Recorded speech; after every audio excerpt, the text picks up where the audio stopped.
Blog Talk Radio. Here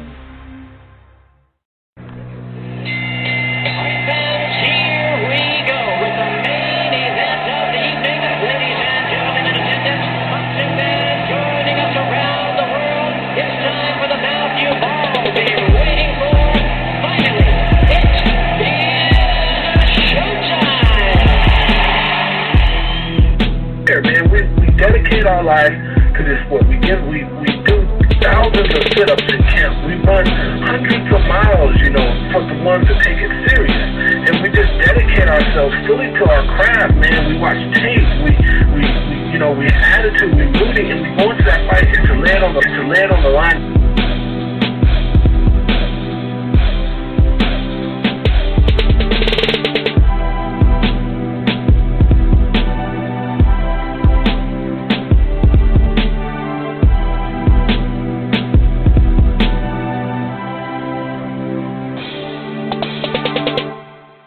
Boxing fans, this is the Rope-A-Dope Radio Podcast. I'm your host, Chris Carlson. We are live on a Tuesday night. Hope everybody is doing okay. Not a whole lot to talk about from last weekend. Pretty mild weekend, so this one will be about 35 minutes. Of course, I'm just bullshitting. What else are we going to talk about? What else are we going to talk about besides the major upset that went on in Madison Square Garden on Saturday? Andy Ruiz pulls a humongous upset. Man, I'm still a little shocked. I've watched the fight, 3 times now? Probably watched the 3rd and the 7th. More than that, I don't know how many times. Man, wow. It's been a while. It's been a while since I've been screaming at the TV. That was phenomenal. And big shouts out to the UK fans. I've been bigging up the UK boxing for years and years and years. Just for the record,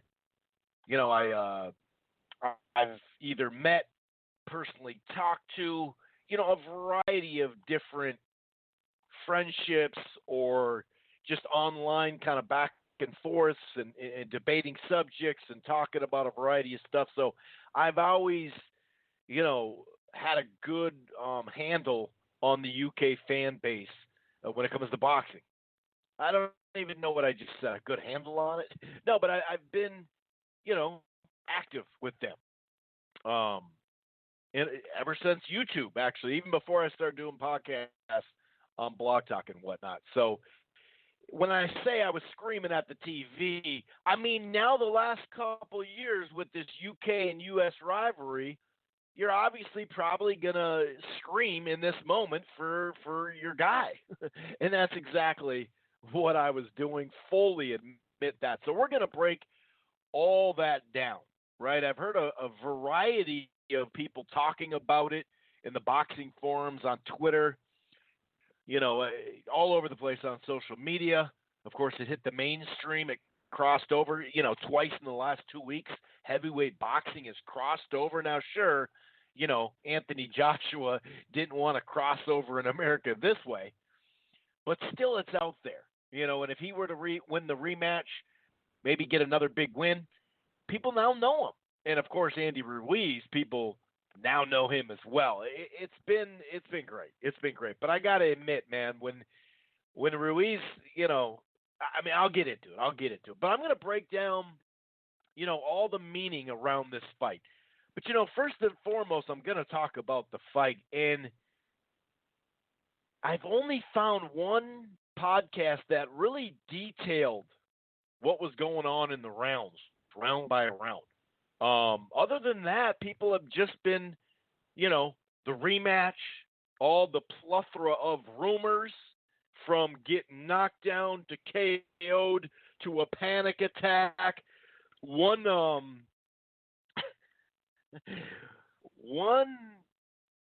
person on YouTube that I saw, it's more than one, but this dude was making a video, and He didn't even. He thought that wasn't even Anthony Joshua in the ring. That's how deep the conspiracy goes. So we're going to talk a variety of, about everything, the landscape of the heavyweight division. Some people are saying, man, Wilder's really pissed that he didn't sign that 3-fight, $100 million deal, but we've been always talking about the really 2-fight deal for Joshua. And I always said how that rematch is not some sort of guaranteed when they don't even have the first fight all the way worked out. And here, where would he be right now? He'd be looking around, where are my opponents? Instead, he's got two great opponents in front of him. So just a variety of, like I said, how it pertains to the landscape, how it pertains to the zone. There's a lot of positive, and there's potential even more, I'd say, negative for the zone in a sense, potentially. And then Ruiz, will the zone throw a bunch of money in a long-term deal if Ruiz wins the rematch, or even just get him on there anyway, since they already have Canelo in the Mexican fan base, the casual fan base too. So what's gonna take place? And how big of a name can Andy Ruiz become? There's just a lot to talk about. So, and like I said, since we last talked, we now know about Wilder and Fury, which is, we'll talk about it. We'll talk about that. We'll preview that fight just minorly. We'll talk a little bit about that. Of course, we'll talk about the rest of the chunk of the DAZN card. Katie Taylor in the fight of her life. Some people thought that she got real lucky. There was a couple of injuries in general. There's an injury that we'll talk about on a Fox fight.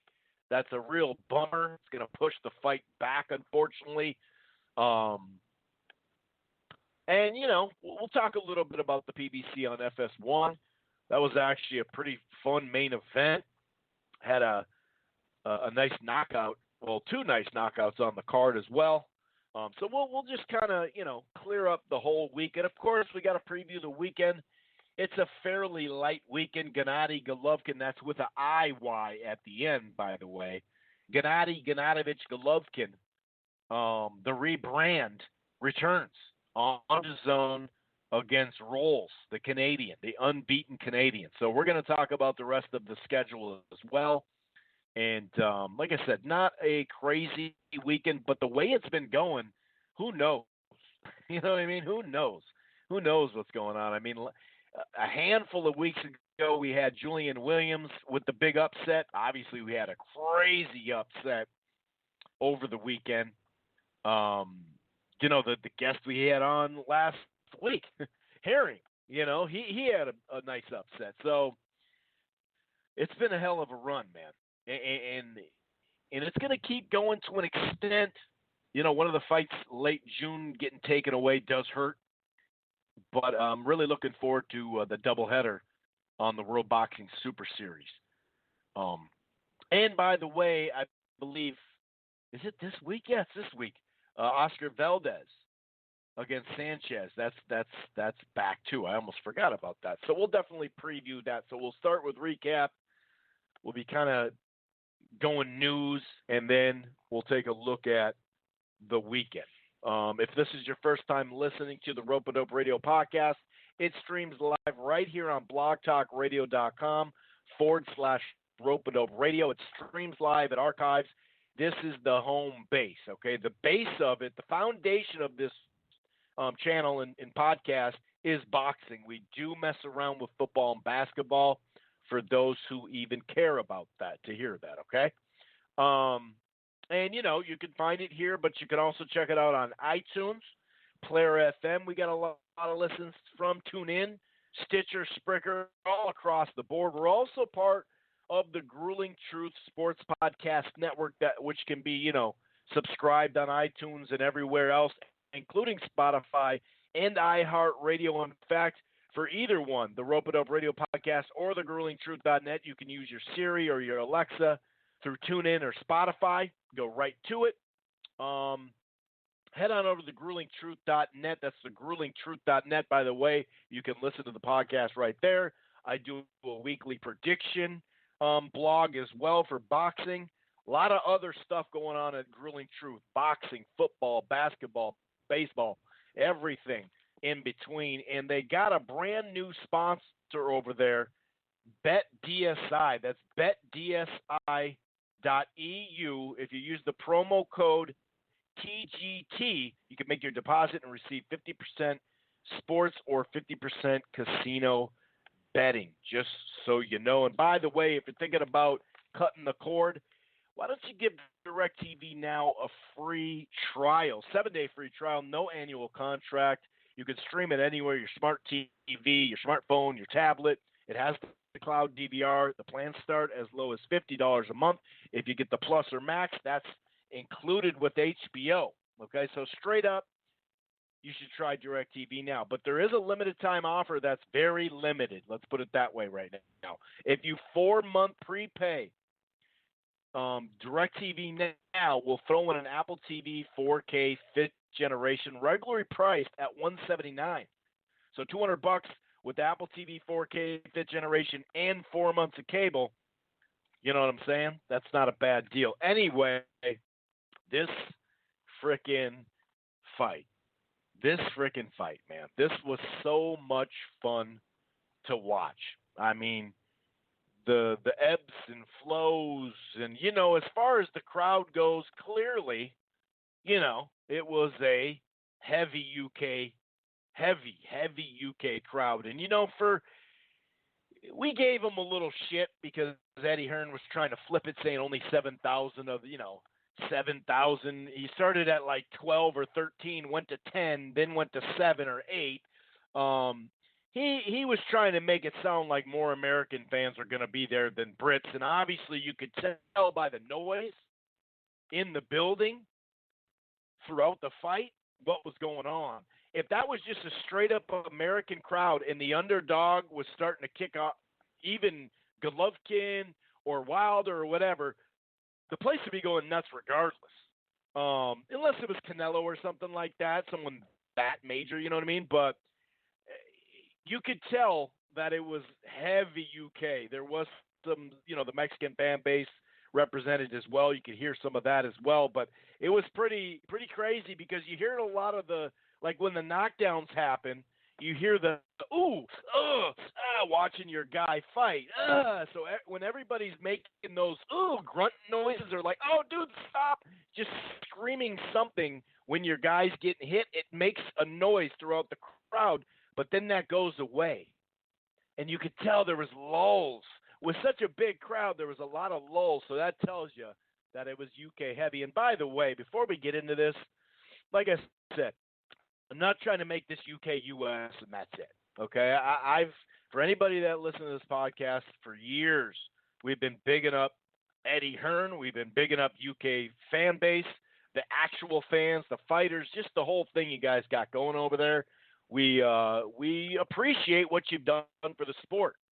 So don't take it, the fanboys are going to take offense. But as far as the people that have been listening from the UK, don't take offense to this. You know what I'm saying? It is what it is. If you're gonna, that's too bad. But big shot, in New York City, big shots out to the UK for a couple of reasons. First of all, you came over here and you supported your guy, right? You show a lot of passion with that. And generally, like in LA or in New York or, other places, but especially those two, generally there's not a humongous crowd for the weigh-ins. That's usually a Vegas thing, right? Well, look at that. What they have, 6,000 or 7,000 people at the weigh-in? I mean, they really represented it. So shouts out to the UK. Shouts out to Eddie Hearn and Joshua and DAZN for paying Joshua to come here and whatnot. But this fight, I'll get into all the goodies after I break some of this fight down, though, because it's a must, man. Both of them came out jabbing. Ruiz did. I thought land some decent, pretty good shots. A nice little right hand. He did have a little swelling fairly early in there from AJ landing clean shots.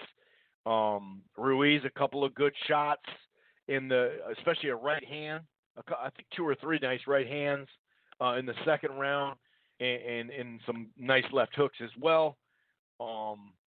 Joshua countered pretty well in the last minute with a right, and he had a nice left hook. He may have stole that second round. But then comes the round of the year. Joshua starts to open up, lands that left hook in an exchange. We saw them trading punches throughout this fight. What was it, 50 seconds in or something like that? Man, dropped him. And it was really smart. And I think Joshua at times showed that he was, with it as far as staying on the mat for a little bit longer. I know that sounds funny, but obviously it helps to stay on the mat to make sure your legs are going to be supporting you up, right? And so I thought Andy took a great shot, and then he said, all right, that was a good shot. I'm going to get up now, but okay, I'm up. We're good. I'm up. We're okay. And I'm thinking, okay, here we go. And, I mean, that to land that right hand and I think another left hook in there by Joshua, those were some vicious shots. And that's when we really found out a whole lot about this guy, Andy Ruiz, because he ate him. And he was asking for more. I'm hungry. Can I get some more of those, AJ? And then the left hooks come out. And next thing you know, stumbling, bumbling, Anthony Joshua's all over the ring, and he goes down. He can't quite get his balance. He goes down, and I thought he actually took his time that first one, and that was smart. He was still with it, obviously, at that point. Got up, and, they started bombing out here and there.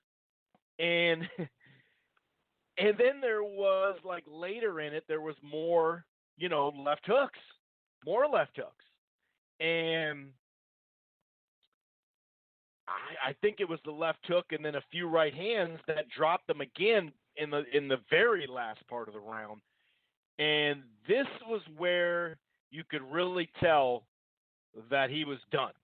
And I've seen a lot of people saying, I'm not sure if he was concussed. He never was out. A lot of people get it a little mistaken that you need to be out with your eyes closed. I suppose it could be with your eyes open too. We've seen that. But as if you need to be out for 2 seconds to officially get a concussion. And that's far from the truth. In fact, he had all the signs of a walking concussion where you just kind of hit your head.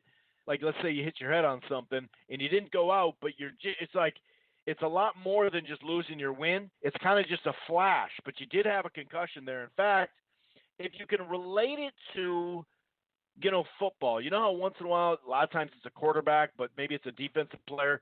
You see them kind of walking either back to the huddle or to the sidelines, and they're kind of walking sideways, and they don't have balance. That's usually what a walking concussion is, where you got lit up, you didn't go out, but you're definitely concussed. And he was – there's no – obviously they said he had a concussion after, but he for sure did. And – if this wasn't a big fight, and I'm not saying that, the fight should have been stopped in the third, this is bullshit. You know what I mean? I'm not saying that. But the fight should have been stopped in the third, if we're being honest, but this is boxing. Okay? So they're going to – it's a big fight. Josh was a huge name.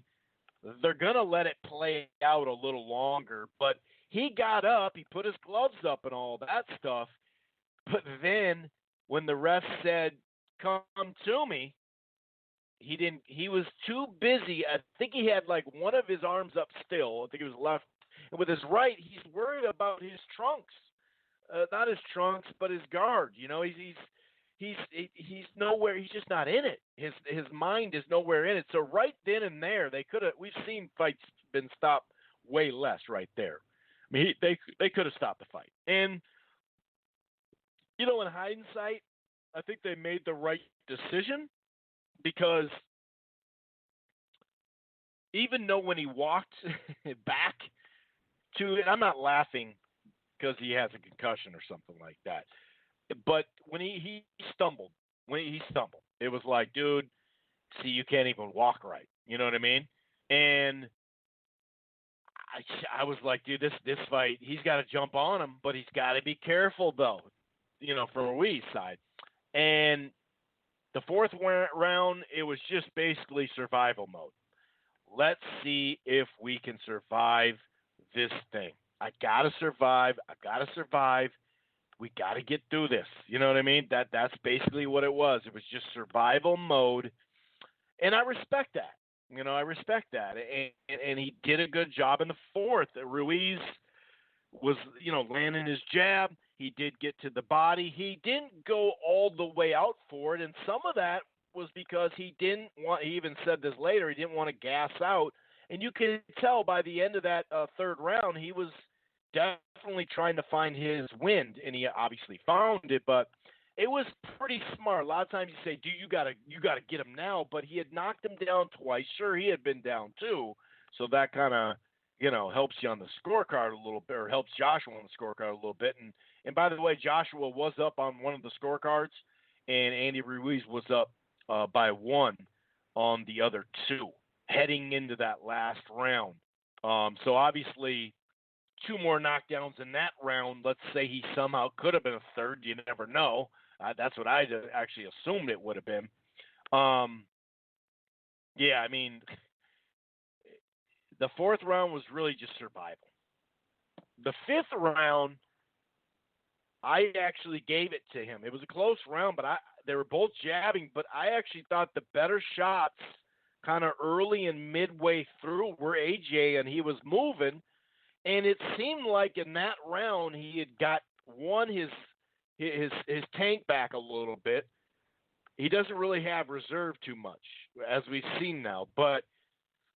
And we've been trying to tell, for years, we've been talking about, not just with Joshua, but dudes with big ass muscles and the oxygen it takes to fight with those big ass muscles, especially when you're throwing bombs, dude. And he was. And every time, he doesn't need to really punch hard many times, especially if you miss in there, because we all know that makes you more tired. It makes you more frustrated.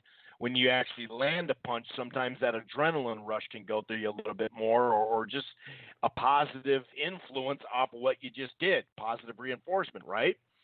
But the fifth round, I'm not saying he came in there fresh as a daisy. Like after the fifth round, he looked fresh as a daisy. Let's be honest, he didn't really look fresh as a daisy getting announced for the fight, if we're honest. But and I'll speak to that as well, because like most of us, we did kind of notice like a way more reserved Anthony.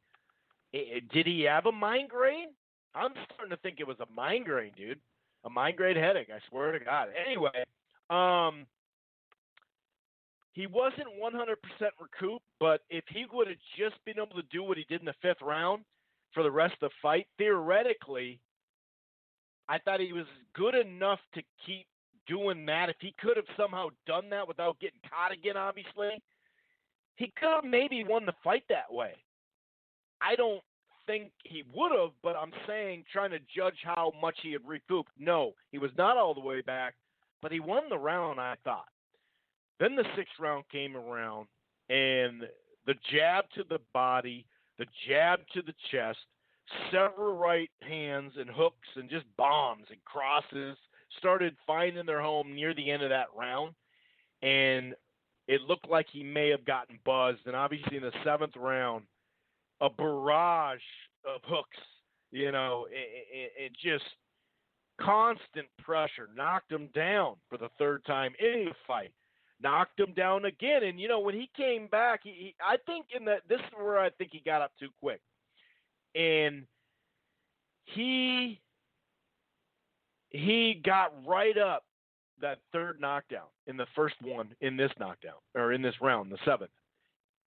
And I think that affected him a little bit there too. Not to say if he would have stayed down more that he'd have been just fine. I'm not saying that. But he got back up, and you could see he had the mouthpiece hanging out like he was getting ready to spit it. And the ref said, "Hey, dude, your mouthpiece." And he kind of just like, "Yeah, man, I'll put it in. Yeah. And he was doing a lot of stuff in the corners. You know, he definitely was doing a lot of stuff in the corners as far as what shot did he hit me. Rounds later, he was talking about what was his shot in the are you talking about the third round now, Joshua? Like that's like I said, a telltale sign that he had a walking concussion, and then he got dropped again, and really he got hit with some nice shots in there, but I think he was just kind of taking a knee because he just needed to. He was hurt badly, and he was gassed by that time again, too, because he was swinging at this time, too. And at the ending of this fight, I thought was ended just fine. Because when it's about, what did he get up? Right around 8, maybe they counted to 9, but I think he was up by 8. First of all, you spit it right in front of the ref. A lot of times someone will take a shot, and they'll kind of be like, maybe not looking at the ref right away. They'll spit it, and then they'll come out and try to get up, and they play it off a little bit better. He spit it right there, which was a smart move to try to burn time. But the ref knew something was different here. When you get up, so like I said, when you don't come forward to the ref in the third round, they could have stopped it right there. I understand why they didn't. But when he gets up at round 8 or at count 8 and he starts walking to the corner, turning his back, you could see Ruiz going, "Dude, stop the fight. What's he doing? This is illegal," because as we know, you can't do that. And he says something to his corner, and I don't know if they're getting the backup mouth guard or get some water. You know how they'll throw some water on the mouth guard, but they didn't have to go find it. The ref had it right in his hand, and he turns around and he didn't put his hands up. He continued to put his arms on the rope, and he was leaning back on the corner on the pad. So you're like, and dude's like, "Are you good? You ready to fight? You ready to fight?" And he didn't really respond. Then he's like, "What? Yeah, I'm good, yeah." But he didn't come forward. He's not putting his hands up all the way the whole time. He's sitting on the rope. So if you're going to give that demeanor that you gave of not obeying a command fully in the third, and then you walk with the second he started walking away, they could have called the fight right there. And I think that's why he did ultimately call the fight. And he was like, what? Just for a moment. And then that was it. And it was over, dude. And the shock and awe of the whole thing just started really, the nonchalant, the passiveness, the fight had to be stopped, clearly. There's no controversy with that. There's nothing. Not one freaking thing. Don't tell me that there is, because there's not, okay? And I'm not talking about controversy as far as the rumors. I'm talking about the fight stopping. You know, I could see if you watched on SportsCenter and you just saw this dude shake his head like, "Yeah, I'm good." But when you say, "Yeah, I'm good," you're supposed to come forward. You know what I mean? Like, I guess for those, especially the AJ fanboys, like, if you can't recollect Tyson Fury and what he did with the situation of getting knocked down against Wilder on the 12th, go back and look at it again. Look at how he was trying to prove he was okay. Right? He got up. He was almost doing like a little jig. He was dancing to the side. "Dude, I'm good. We're good," you know?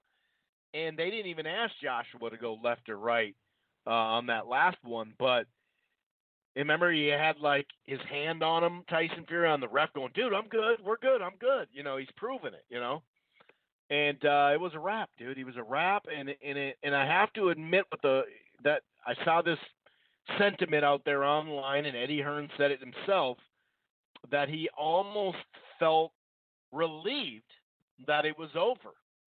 The passiveness in the end of the third round, in that seventh round, at the end of the fight, just the whole thing. And a lot of it had to do with him having what I believe was a walking concussion.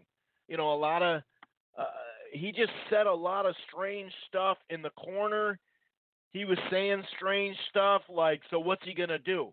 What did he hit me with? You know, it's all right there. So, you know, it was phenomenal. And Andy Ruiz, you know, we can say, why didn't you jump on him in the fourth? But remember, he even said it. I was trying to preserve myself a bit. And also taking his time, picking his shots, countering at times, turned out to be damn good for him. You know what I mean? So, to me, you know, it's so easy to jump on, you know, fighters that don't close a guy when they got him hurt like that. But, like, I don't know, man. Like, I thought in hindsight it was really smart, and he still landed some good punches there. You know what I mean? So, even in the fourth he did. And I thought he lost the fifth, though, and that's where I got a little worried, like, oh, man, Joshua could get back in this thing, like, especially the way his legs looked in that round. Pause. So that was phenomenal. That was phenomenal. Major upset. It went mainstream, yada, yada, yada. It was crazy. And talk about opening up the landscape. You know, I mean, several weeks ago now, 3 weeks ago or something like that, we heard some people out there, instead of being happy they saw an upset for J-Rock, some people were, now we're not going to get the Herd and Charlo, you know, and that's what they're more focused on than seeing one of the best fights, if not the best fight of the year, with an upset. Like, and first of all, that wasn't even marinated, dude. That was not marinated, actually, because remember, What's His Toes was injured, and he wanted a tune-up, Herd, right? Which is fair, dude, especially off the fights he was coming off of, Trout and and Lara, you know. Those are some hard fights, too. And then Charlo lost his belt. You know what I mean? So he's got a rematch. I mean, it is what it is, but people just got it all wrong. You can really tell the people that are fanboys of a handful of fighters out there. Maybe fanboys of just PBC fighters. Maybe fanboys of everybody besides the PBC. Whatever it is, and even if you've only been watching boxing for the last 5 or 10 years, or Mayweather and Pacquiao really got you into it, there's plenty of great boxing fans that appreciate everything about boxing and not just one thing. You know what I mean? And to only be caught up in, oh my God, we didn't see this super fight, when that fight will never happen now. You know, and it's like, well, I mean, I don't know about that. Lennox Lewis got knocked out twice before some of his big fights. I mean, let's be honest. Like, freaking Tyson went to jail. Tyson got knocked out and went to jail for 3.5 years or some shit? And the Holyfield fight still happened. Like, Pacquiao got laid out. Like, calm down. These guys aren't at the end of their road. And this wasn't a 4 to 5 year stretch it out like Pacquiao and Mayweather anyway. And plus, we weren't going to see it this year anyway. You know, so I understand the sentiment of, damn, that would have been nice. But, you know, it's so funny that people are so tied up. A lot of the same people that are going to call belts trinkets and the alphabets and, you know, cheapen the belts, which I'm right on board with that. Most of them should be cheapened. They're trinkets, whatever, right? It's really about the fight and the matchup. But all this stuff, it's so funny because a lot of these same people are like, "No, we won't get undisputed. We won't get." It sounds so fun to say undisputed. It just is so awesome. But those same people thought, for good reason, that Tyson Fury already beat Wilder. So just a fake trinket thing then, isn't it? Isn't it? Just because you wanted to see this particular, because they were building the fight so well, and it was really starting to resonate, and it was starting to get into the casual fan base, right?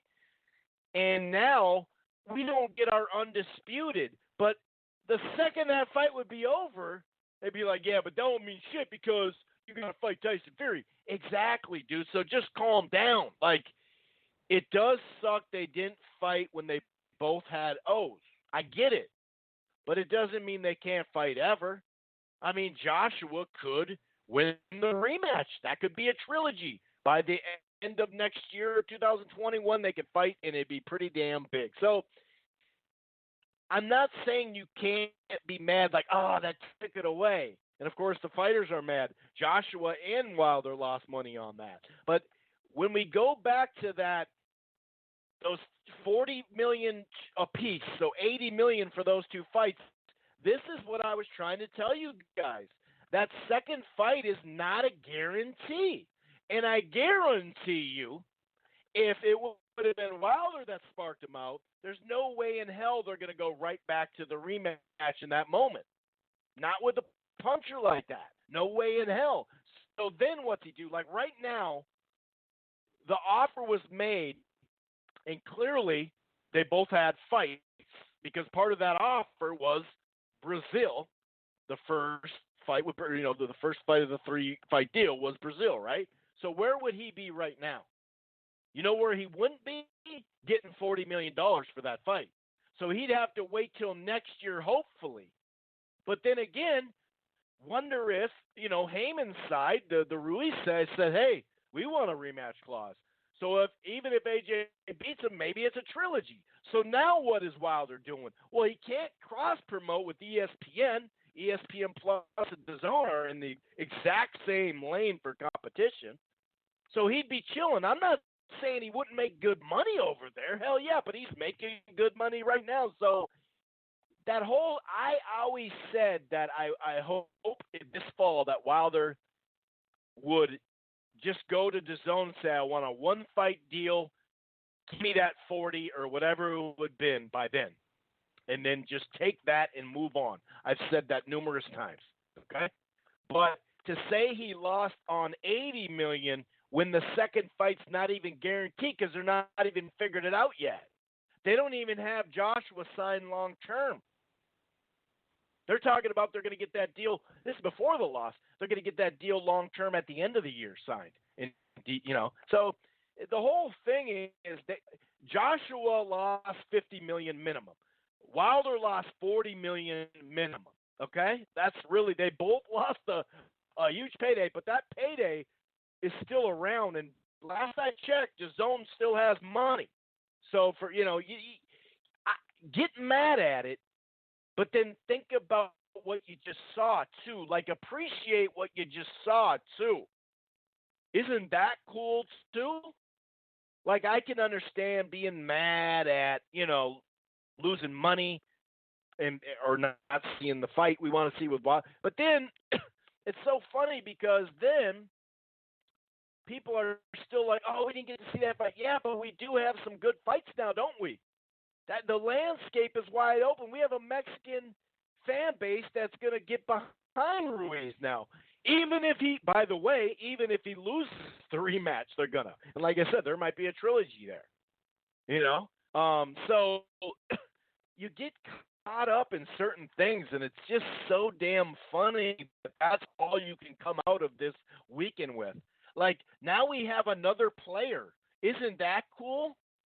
I mean, potentially Ruiz, with a full camp, could be even more dangerous for that style matchup.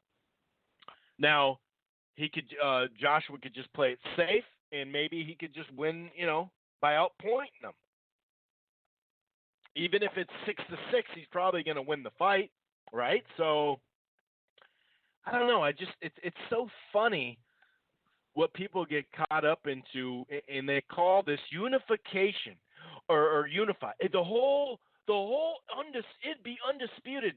I mean, technically, no, it wouldn't, because Tyson Fury, most people, those same people, thought fucking Wilder lost to Fury. Don't you get it? So we wouldn't really have an undisputed. We'd still need another fight. You know what I mean? So it's not that I don't want to see that fight. I wanted to see that fight just like everybody else. It just to sit there and only focus on that is just ridiculous. And then we'll go from here, okay? Now Joshua and his team have now officially said we're going to do the rematch. They have a rematch clause, and they've decided to activate that thing, okay? Now, the way Eddie's talking about, we'll have a venue, we'll have it all figured out. We don't know what was in the contract, so I have no clue. Eddie basically is about to announce the location of the fight. So obviously there must have been a lot more written in there than some people thought. I don't have a clue. I do think Al will push for a rematch clause on his side, though. I do think that, but maybe not. Maybe not.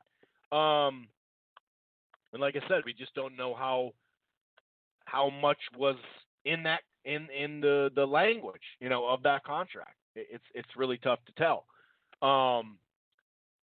But as far as the rematch, like DAZN got a bunch of. Remember a couple of weeks ago when I said, hey, whether DAZN was going to pay Wilder $20 million for Brazil or Showtime, CBS, Heyman, whatever he got, whether it was 10 or 15 or more, whatever the hell it was, nobody was really going to get their money's worth, but they did because of the viral statement it made. And here we are here. I mean, this thing crossed over, dude. And so it's big for DAZN because now they have a big fight just in case the Canelo Triple G. Obviously, that's a bigger fight. But if they have the Canelo Triple G trilogy in September, and then a couple months later, they can really activate, more people there that had heard about this, right, for signups. And then obviously they're going to have a chance to keep that Canelo fan base too an extra month or two to watch Ruiz in the rematch. So short term, it's huge for DAZN. It's also huge for Al Heyman, the PBC, obviously. And some people say this rematch won't happen. There is some people that think that they're going to try to, railroad them into it and be like, yeah, I mean, you could even hear Eddie Hearn saying, yeah, it's going to be in the UK. And then finally someone said, is that where it's like, is that what's going on? It is in the UK then? You can make that official? And he's like, well, no, we haven't figured that out yet, but it's going to be in the, so he's like, I don't know why it wouldn't be. Well, I mean, one dude's got all the belts. That may be something, And we've seen the strip game before. Let's say they don't like some of the language in the contract or whatever. There's a problem. I don't know. Even if they stripped him of his belts, we all know who the hell won that fight. So they got a lot of leverage there to an extent. To an extent, though, a lot of people say they got a ton of leverage. They do if they want to part with those belts. They have all of it. If they don't give a shit about the belts, they have all the power there. But if you want to keep the belts, then there is some language in that rematch clause that I believe he's going to have to take. You know what I mean? But for DAZN, if I were DAZN, I'd be throwing money at Ruiz right now. Because let's say he gets outboxed. Oh, well, you can still fight him. It's still somebody to keep. The numbers that you have for Canelo, he can help you keep him month after month. Instead of them signing up in May and signing up in September, they could, that could help you, dude. That could help you. So it's big for DAZN because of the viral mainstream feel it got, right? Huge for Ruiz, huge for the PBC, like I said, regardless, I believe, regardless of what happens. Unless DAZN, this could be major if DAZN could throw enough money at Ruiz. that could be major. And I think that they're probably getting the offers up right now if they're smart. Even if he lost, who cares? It's still big. You know what I mean? But as far as Anthony Joshua, like a lot of people said that, he does feel more, he looks relieved after the fight. And I did kind of notice that. And a lot of, there is a lot of talk about how mentally tough he is, or if he's having some mental issues a little bit in the sports psychology. And who knows? Maybe the pressure was piling up on him. I mean, it's happened before to a lot of different celebrities, to a lot of different entertainers, to a lot of different fighters, athletes. So I get it. But if he was feeling the pressure, I think some people are like, I think he could be a better fight now because now the pressure's off. I got news for you. In the rematch, that's a fucking pressure cooker. Way more going into it than it was. Way more. First of all, like I said, Ruiz isn't afraid. Not to say he was afraid, obviously, but like he's now, when you become a champion, they say you improve some improve 10%, 15%, some improve way more. They just have that confidence. And he's going to have that confidence. One, he can take the punch. He's obviously made adjustments and be smart in the fight not to continue to take too many. And he's going to have a full freaking camp.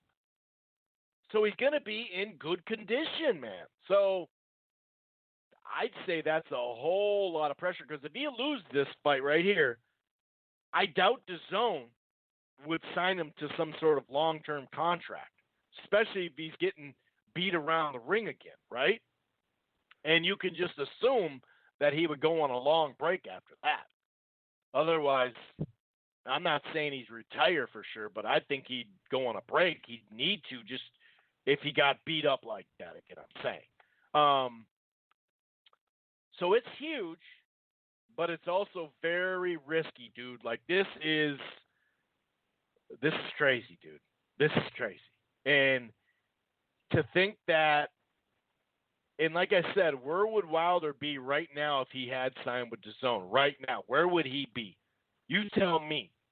And that's why that fight should have been a one-fight deal, not this thing that keeps him there for minimum of 3, maybe even an option thrown in there like we see on these deals. He'd have been screwed right now. And a lot of people, there was some talk, and Espinoza even said this today, on a podcast I listened to, that Showtime Boxing podcast. He said, the reason why they jumped out on Ortiz was because, like we wanted him as an opponent. And they were looking at that fight as an opponent, Joshua was. And it's like, why not get that? And then, oh, by the way, since we're going this way, and this is where I do think Showtime's involved because they're probably not going to get paid on that DAZN fight with Joshua and Wilder, right? Going into it, obviously, right? But they'll get paid and make some money and find a lot of value off of the rematch with Fury, even if it is a split site or a split network. In fact, they wouldn't have to put up as much money. They had a combined $35 million, 17.5 apiece, guaranteed for both Wilder and Fury. That's what was put up. Now, that's not all Showtime. That's, Al Heyman and the money he's got. It's a combination. I'm sure CBS jumps in there with Showtime as well. But that's a lot of money to put up and have to, for sure, make back. You know what I mean? Recoup something, So now they only have to put out half of that amount. Sure, they only get half of it back, but it's a lot less risk.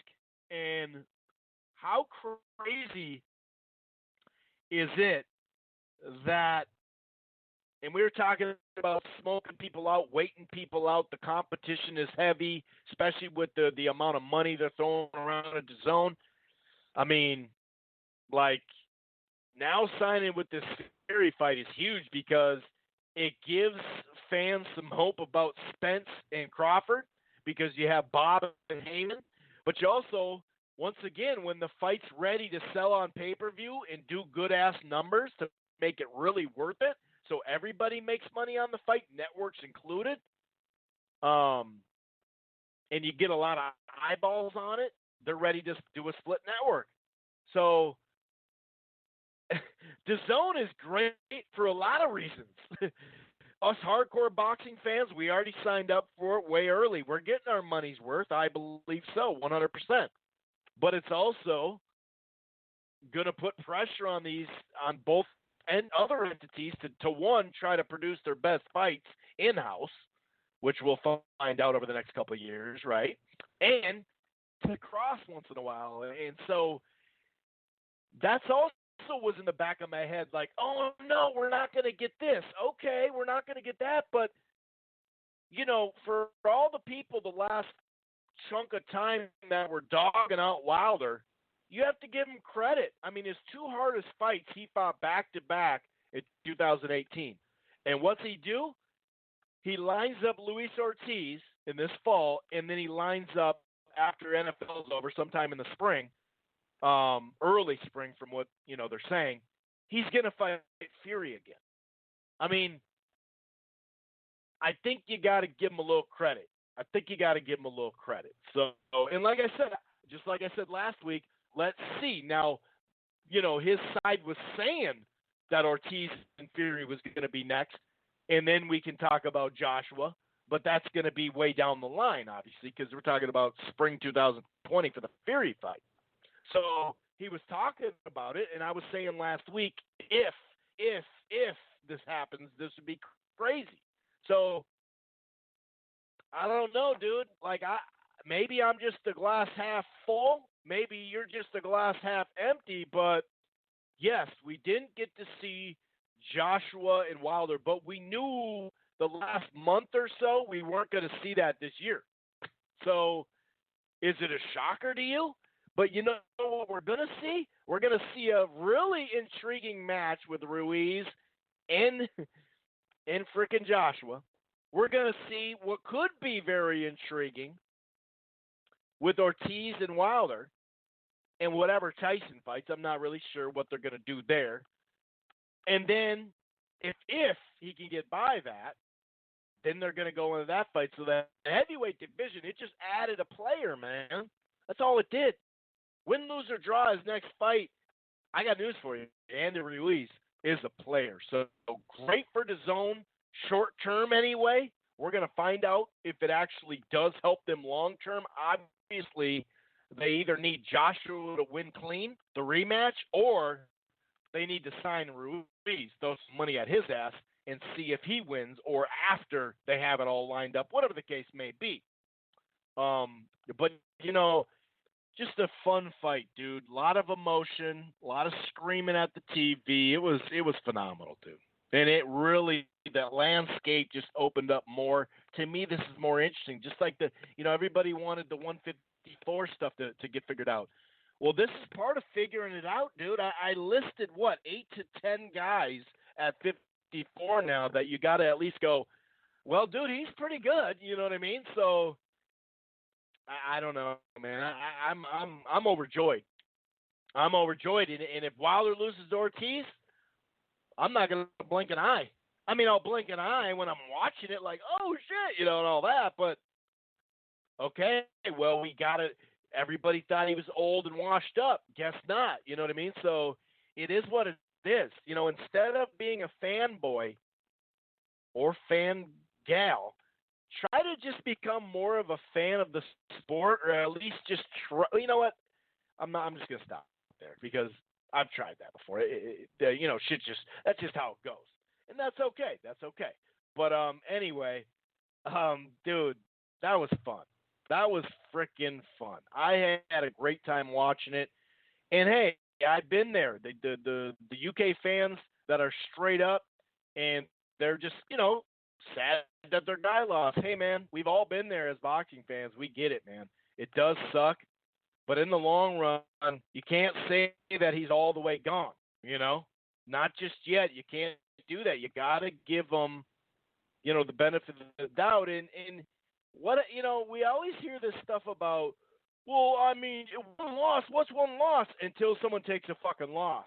And then they're like, oh, yeah, we're not going to see this fight now. Oh, fuck. You wonder why the one-loss thing, all the marketing and executives and all people are watching online going, yeah, I sure don't want my guy to lose. You know what I mean? Like just off the reactions, it's funny. It's really funny. And I'm not saying there's not a Marination Network issue. That's not what I'm saying. But since we know it exists, why don't we see some positivity out of this, not just focus on the negative? That's all I'm saying. But as far as Joshua rumors go, um, you know, we've heard a bunch of them. The first one we started hearing is Joey D from Philadelphia. I believe he's from Philly, right? That he knocked him down in sparring. Then we heard he knocked him out in sparring. Then we heard that Joshua, because remember, Joshua was a couple of minutes late coming out of the locker room, and Eddie said that his protector, right, the cup, not really the cup, but the whole padding wasn't fitting right, so they had to change it, and that was the delay. Now the rumor is, and most of this rumor comes out of Anthony Joshua's dad yelling and being aggressive towards Eddie Hearn. And you can hear it clearly that Josh was saying, no, I'm the one who was fighting. I fought, that type of thing. And it was, I don't know if he said it was my decision. That's where this starts. Then the conspiracy comes up. And the last one I heard was that he had a panic attack in the locker room, and his dad wanted him not to go out, and Eddie Hearn said he'll be fine once he get in there, and obviously Joshua decided to go out. And before we talk about Eddie Hearn forcing anybody, he was forcing AJ. That's bullshit. Okay? Maybe he was. I don't know that not to be true or not, but AJ makes the decision there. And if they got this kind of money, man, I highly doubt that he's going to get knocked out. Now, he did have bruising on the side of on his cheekbone. So maybe he had some rough sparring, and we have heard he has some rough things happen to him in sparring. We have heard that before. But now all of a sudden he's been knocked out 18 times in all these sparring sessions. You know what I mean? So I don't know what. What I do know is if it's 8 days out, or even the week of, because some people say it was the week of sparring, which people are freaking about as well, of course. If it was that, and he got a concussion punch, I personally, with this kind of money on the line, and with that O still intact, I think they'd fake an injury or something like that. Or lie, just say the old slip and fell in the shower and cut my hand. You know what I mean? Like, he hit his head and, he got a minor concussion. It was just too weird. And maybe you wouldn't want to release the information about him getting knocked out cold in sparring, if that is the case that happened, obviously. And, of course, Eddie Hearn and Josh, but they've all said, no, that's bullshit. But he may have had a panic attack. I'm more willing to believe that. But he may have had a migraine headache. Now, maybe those migraines are from getting beat up and sparring a little bit. I don't know. But if we're going down this path, okay, if we're going down this path, I could see that because old boy was massaging the top of his scalp, and when you have something going on in your head and it doesn't feel right, and you kind of move your eyes and stuff, you did see a little bit of that from. And regardless, whatever you say, you believe the rumors, you don't. You can't deny that he was real low key coming in, real low key. Real, extra. He usually has a little bit more energy than that. And smiles and is just ready to go. He was really low key, no doubt about it. He looked a little off that way. But here's that Joey dude. This is him in sparring. It's something that he posted this video. And Joshua said, hey, this guy's the best sparring partner I've ever had or whatever. Here's just a little clip that I want to play from you and just kind of add to it, okay? It's coming up real quick, okay? Let's go live with the champ real quick. He's going to tell you that I'm the best sparring partner he ever had. I heard him say it. My man.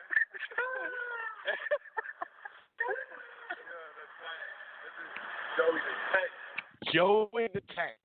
Now, I'm guessing, and maybe this was, maybe this was out of order, right? Where they did this a couple weeks before, then he got iced, right, or something like that. But I'm guessing if old boy knocked him down or knocked him out in sparring, that he's not gonna say, "Hey man, it's cool to live stream me." You know what I mean? Like ever probably in that time frame. I'm not saying it just happened, but I don't know. I had to address the rumors. I could see a migrate. The way his demeanor was, the way he was real. You never know, though. They said he was visiting a sports psychologist. Maybe the psychologist said, dude, you need to not burn any energy going into the ring. You have too much nervous energy. So maybe he was trying to be that calm. Who the fuck knows? Who knows? You know what I mean? Who knows? But anyway, I'm going to go ahead and we're going to talk about the other fights in a little bit. But I'm going to go ahead and bring in Mark 310 to this equation and kind of get his thoughts on this major upset. And real quick, everyone's trying to like heavyweight. Where does this rank? It's not quite the Douglas and Tyson, right? Because that was, what was it, one or two casinos held like a 40 or 50 to 1, something like that. 42 to 1, I think. But here's the deal. In hindsight, that's probably not as big as an upset only because it's a huge upset. But when we know that Tyson himself was dropped in sparring, but he wasn't training properly, he was, having fun in Tokyo. We know he wasn't trained properly, whereas we're pretty damn sure Anthony Joshua seemed to come in tip-top shape. So that shrinks the odds a little bit. I'm not saying it's that, but it ranks up there as one of the biggest upsets, period. It really does, dude. It was shocking. I did want to address that, too. A lot of people are talking about that. I'm not a boxing historian. I know shit about boxing and the history and all that, but I don't act like I'm a historian. But that freaking crazy. Anyway, let's bring in 310. Mark, what's going on, man? How the hell are you? What's up, Chris? What's going on? Dude, I had a smile on my face for like the next day after that fight. Just couldn't get that grin off that shit-eating grin off my face. Taking us through the fight the way you viewed it. You know what I mean? Maybe you found out like, oh, he went down, let me tune into the fight. Maybe you watched it live. Whatever the case may be, how'd you find out where you watched it and found out? When you went to go watch it, what the hell were you thinking? And also, at the end of the third round, if this didn't involve a big money fighter, obviously they could have stopped the fight right there because the fighter didn't come to him. And some people even think the ending was controversial, but once he turned his back, they technically could have stopped the fight right there and walked off.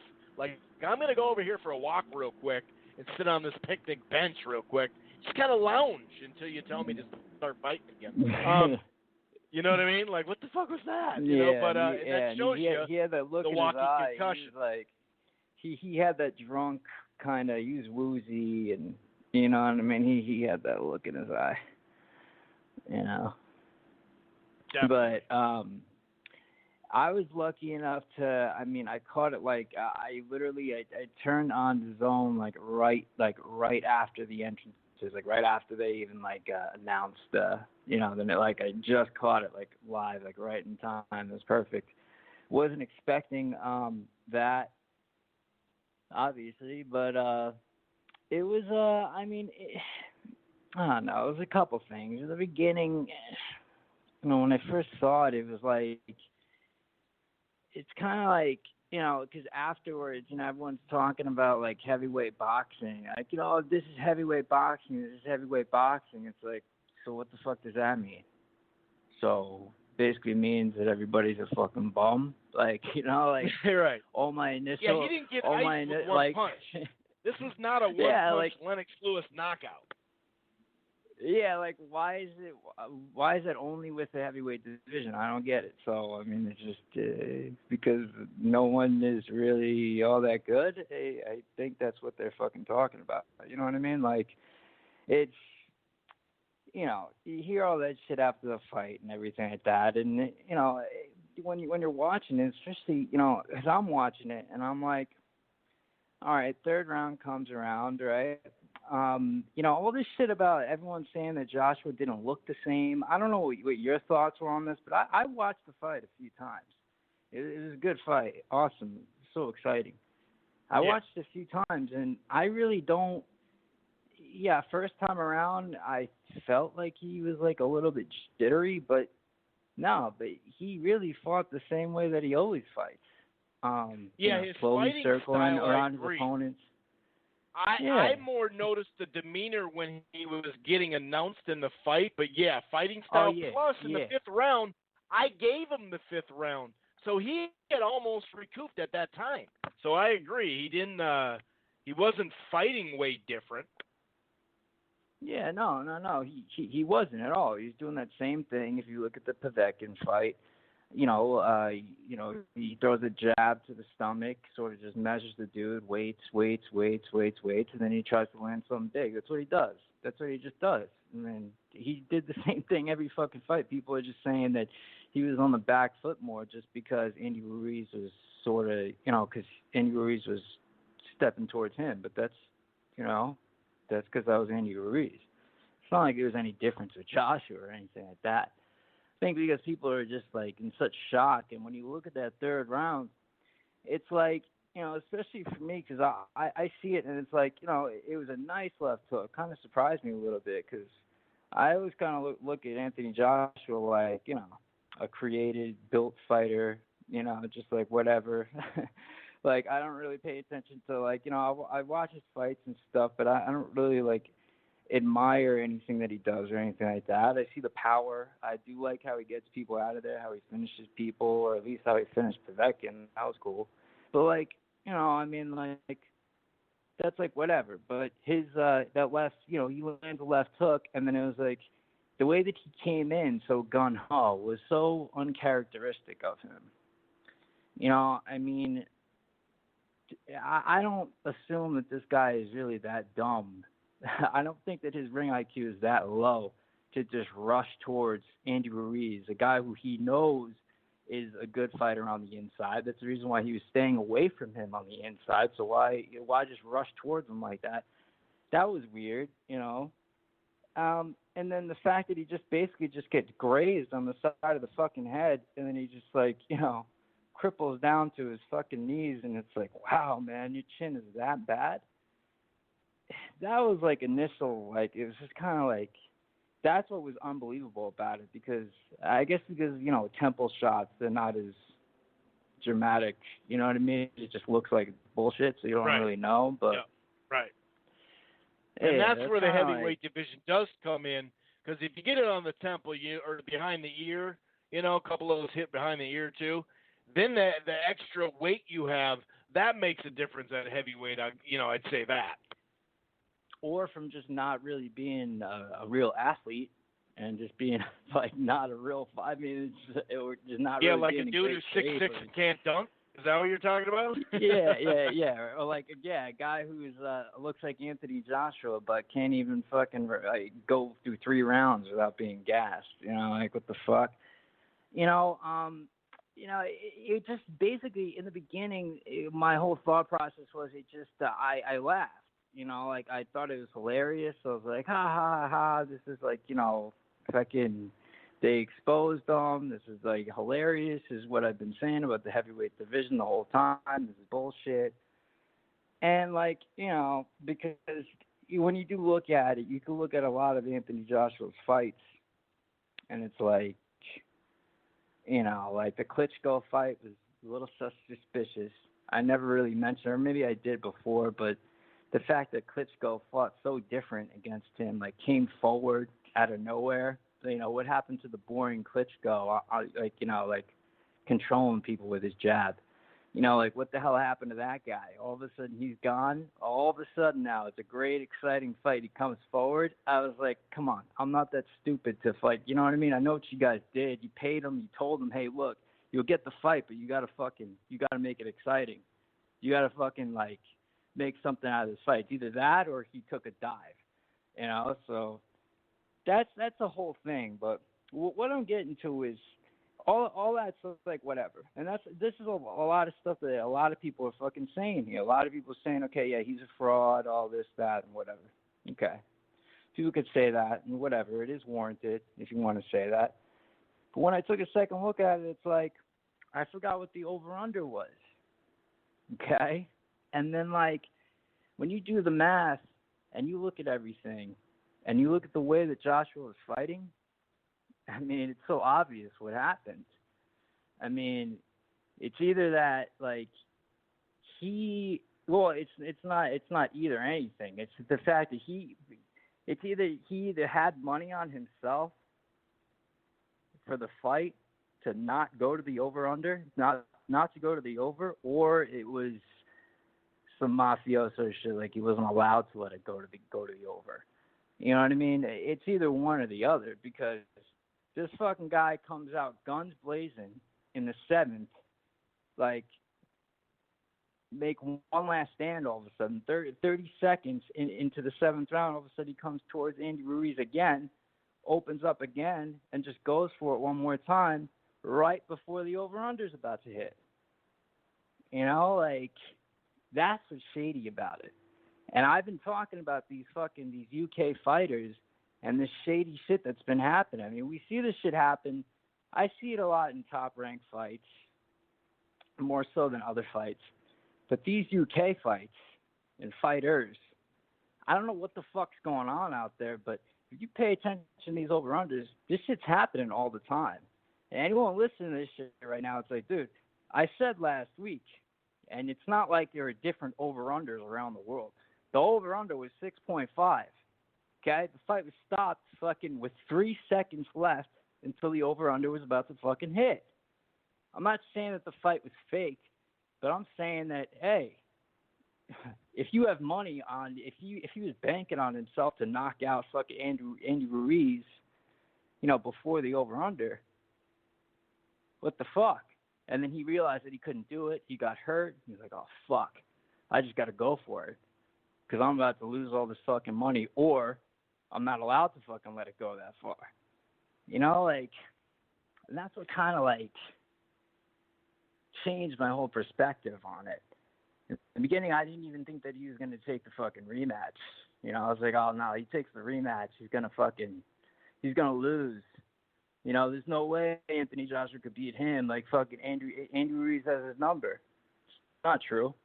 Because Anthony Joshua, we saw he was having success staying on the outside, being impatient, and just using his jab and using that hook and just staying away from him. He could do that for 12 rounds, more than likely, and probably have success. Right. And win a 12-round just decision. Get a points win, especially if it's That's in the UK. Thing. I mean, he was already up on the scorecard, one of them.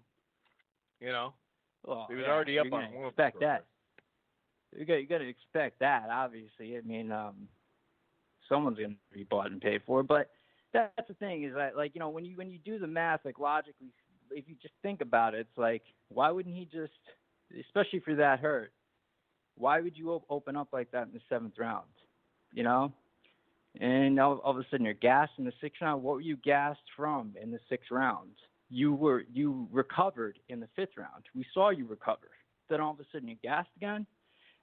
That's strange to me too. But I mean, I think that he probably just made a fool of himself. Like he was just like he figured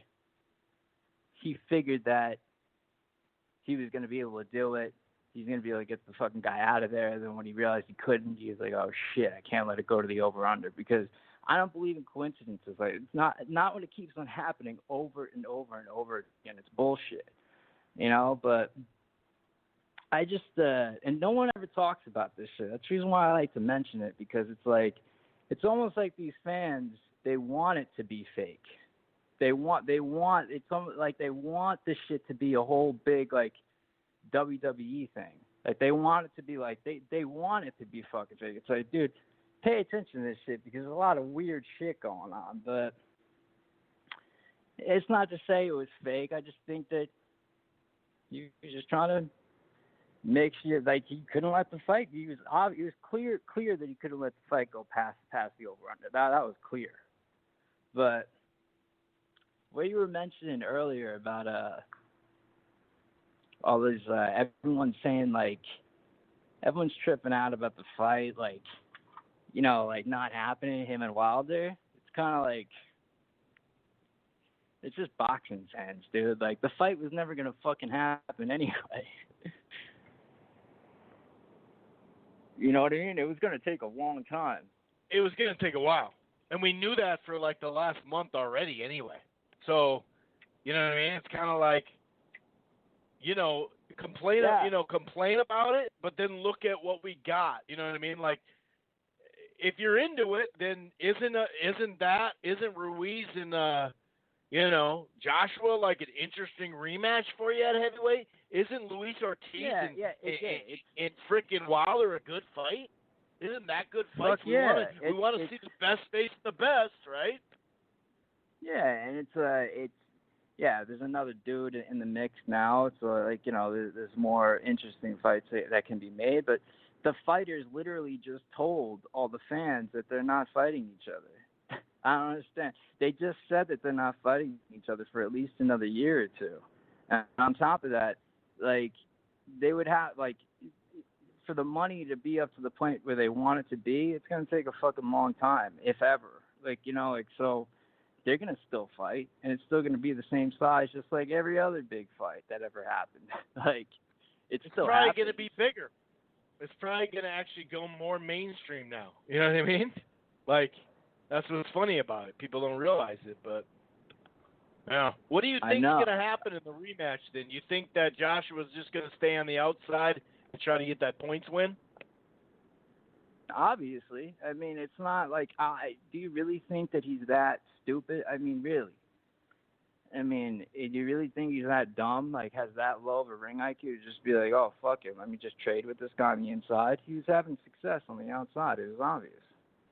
You know, you don't have to be a boxer. You don't have to be a fucking gold medalist to see, like, what do you have to do to win? You just have to stay on the outside. Yeah. He knows that. I gave him the fifth round for doing exactly that. The fifth round I gave him because he literally was just out there. Oh, yeah. And then once in a while he'd drop a right hand or something, but that's it. Yeah, and then if you compare the way that he, closed the show against Dillian White, against Povetkin, it was nowhere near as reckless as he was, even in this third round. He was really pushing for the knockout. You would just think, it's like, dude, it's a third round.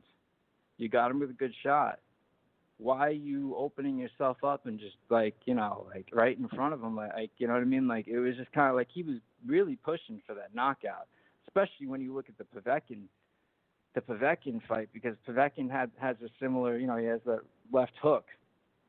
It's similar that he was always throwing at Joshua all the time, like on the inside. And so AJ was being careful, and he was he was like, you know, he was using the same combinations, but, you know, he just kept his distance a little bit. You know, it was just it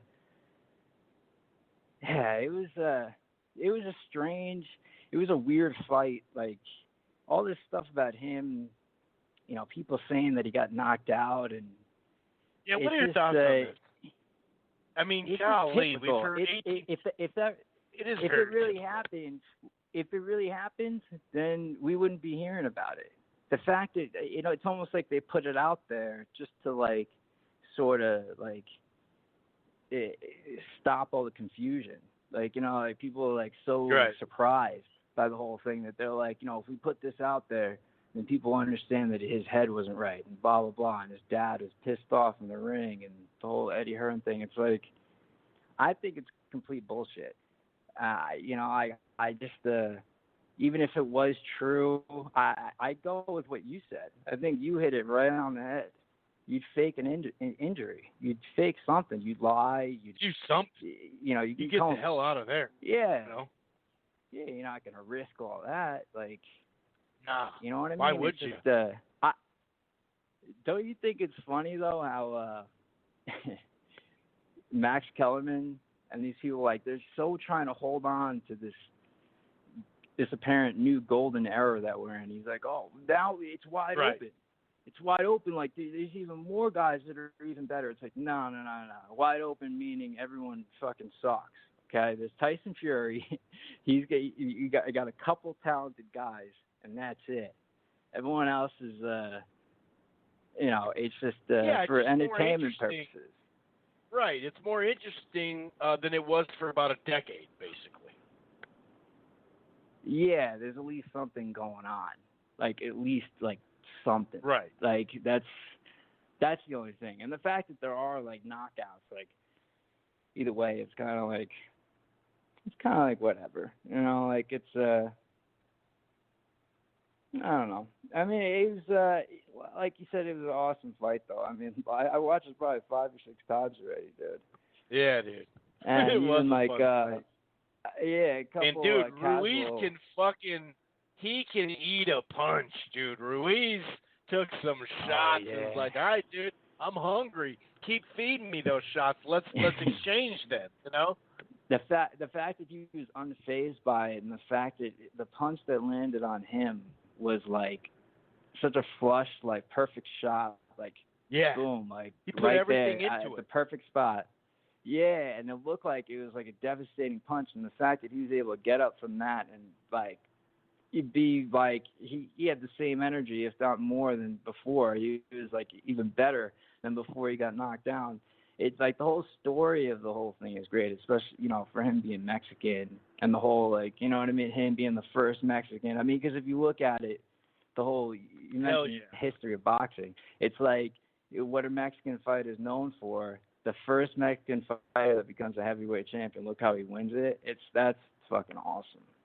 Hell yeah. No, either way you look at it. That's what's awesome about it. Like, it's just, yeah, classic fight. I wonder why they would do it in the UK though. The rematch. Is it just you know, comforts of home. You know, I don't know. They probably just want to. I guess Joshua wants to tuck his tail and go back home. I don't know, but yeah, DAZN's probably not too happy about that. But then again, they're probably just. They're kind of confused right now. They're like, holy shit, I don't know what's going on. Should we throw money at Ruiz? What's going on now? You know, it's like really good for them in the short term, but man, it definitely has some potential issues, especially if Ruiz knocks them all over the ring again in the rematch. Then it'd be like, wow, dude, you need to take a year off. You know. You didn't see. I mean, he was having success on the outside though. You know, like if he kept his distance and wasn't like, you know, I think that's why I was back and forth about the rematch in the beginning. I was like, oh, no, man, I don't think they should do it. But after, you know, thinking about the whole thing, I was just like, you know, it's kind of like he was pushing that KO a little bit, and when they tell him, you know, and he knows. So it's like. Yeah. But he does have that suspect defense, though, so anything can happen with that. And it's crazy. And it seems like once you tag him, then he's down to brawl. And he's going to try to outdo you, you know? And that falls right into Ruiz's hand. But then he's in slow motion. He doesn't know how to grab. He doesn't know how to defend. He puts his hands up. But at least when Wilder got hurt, when Wilder got hurt by Ortiz, at least Wilder he at least like shelled up and he like covered up and went onto the ropes. Like he knew what to do. Fucking Anthony Joshua was like, he's just confused. Like he has no fucking idea what the hell is going on in the world when he gets hit. It's over. It's done. Like I think he would beat. Yeah, because remember a couple rounds after the third round, he kept saying, "What was it? What he hit me with again?" It's like the left hook, dude. Like, how many times you got to hear that? Like, that's when you know he And had the a way- walking concussion. The way that he fell down, it almost seems like Deontay doesn't even have to hit him. He just has to be like 3 or 4 inches around nearby his head area, Right. and just the wind pressure alone will just fucking knock him out. Like, The you know, wind like would try that's to bug him a little bit. That's true. That's what it seems like. It just seems like there's nothing. Just the way that he was just, I don't know, the way that he was handling himself. I mean, and looking over at the ref, did you notice that? He was looking at the Yeah. ref like almost asking for help. He's looking at him like, oh my God, like, shit, man, these guys actually hitting me, dude. Yeah, are you What the seeing fuck? this, dude? You gonna allow this? You know, like, what's going on, man? I thought you were on the team. I know. It was like, I don't want to, like, I was going to go off about him being such a fraud and all this shit, but, I mean, everyone's saying that, and it's just kind of like, he got called with a shot. You know, it is what it is. I mean, just the way that he dealt with the shot, though, that can't go ignored. You can't fucking look at that and be like, that's not a world-class way to deal with it, getting hit at all, by any means. Like, that was, like, really bad. He wasn't even covering up. He just had his hands up. It was bizarre. You know, it was shocking, actually. Have you seen him get hurt like that? And the other times he was wobbled? The way that he was. I mean, a little bit. Like, he was gassed for about 2.5 rounds against Klitschko after he hit the deck. But, you know, that's another thing, too, dude. It only takes him about 5 to 8 power punches to get tired. And then once he's tired, he's almost done. You know, he's almost not useless, but, man, it's close to that. Yeah, that's fuck. Yeah, that's the thing. When you look at that, it's kind of like, yeah, I don't understand that. It's, yeah, I mean, it's, yeah, I did feel like he was a little bit lighter on his feet in the beginning, at least a little bit, but again, that was only for 2 rounds, so there's really nothing that could be taken away from really anything, you know? Right. You know, it's, I just find it really, really suspicious, that whole 7th round thing, man. It's just it's bizarre to me, man. It's just it's really, really weird, dude. Really, really weird. Definitely plenty of bizarre instances in that fight. That's for damn sure. I know. It's like, kind of like it is what it is, though. The fight wasn't going to happen anyway anytime soon, and it's still going to happen at the same rate anyway, probably, at the end of the day. You know, at least, you think he was still concussed at the end of the fight, by the way? Did you touch on that earlier?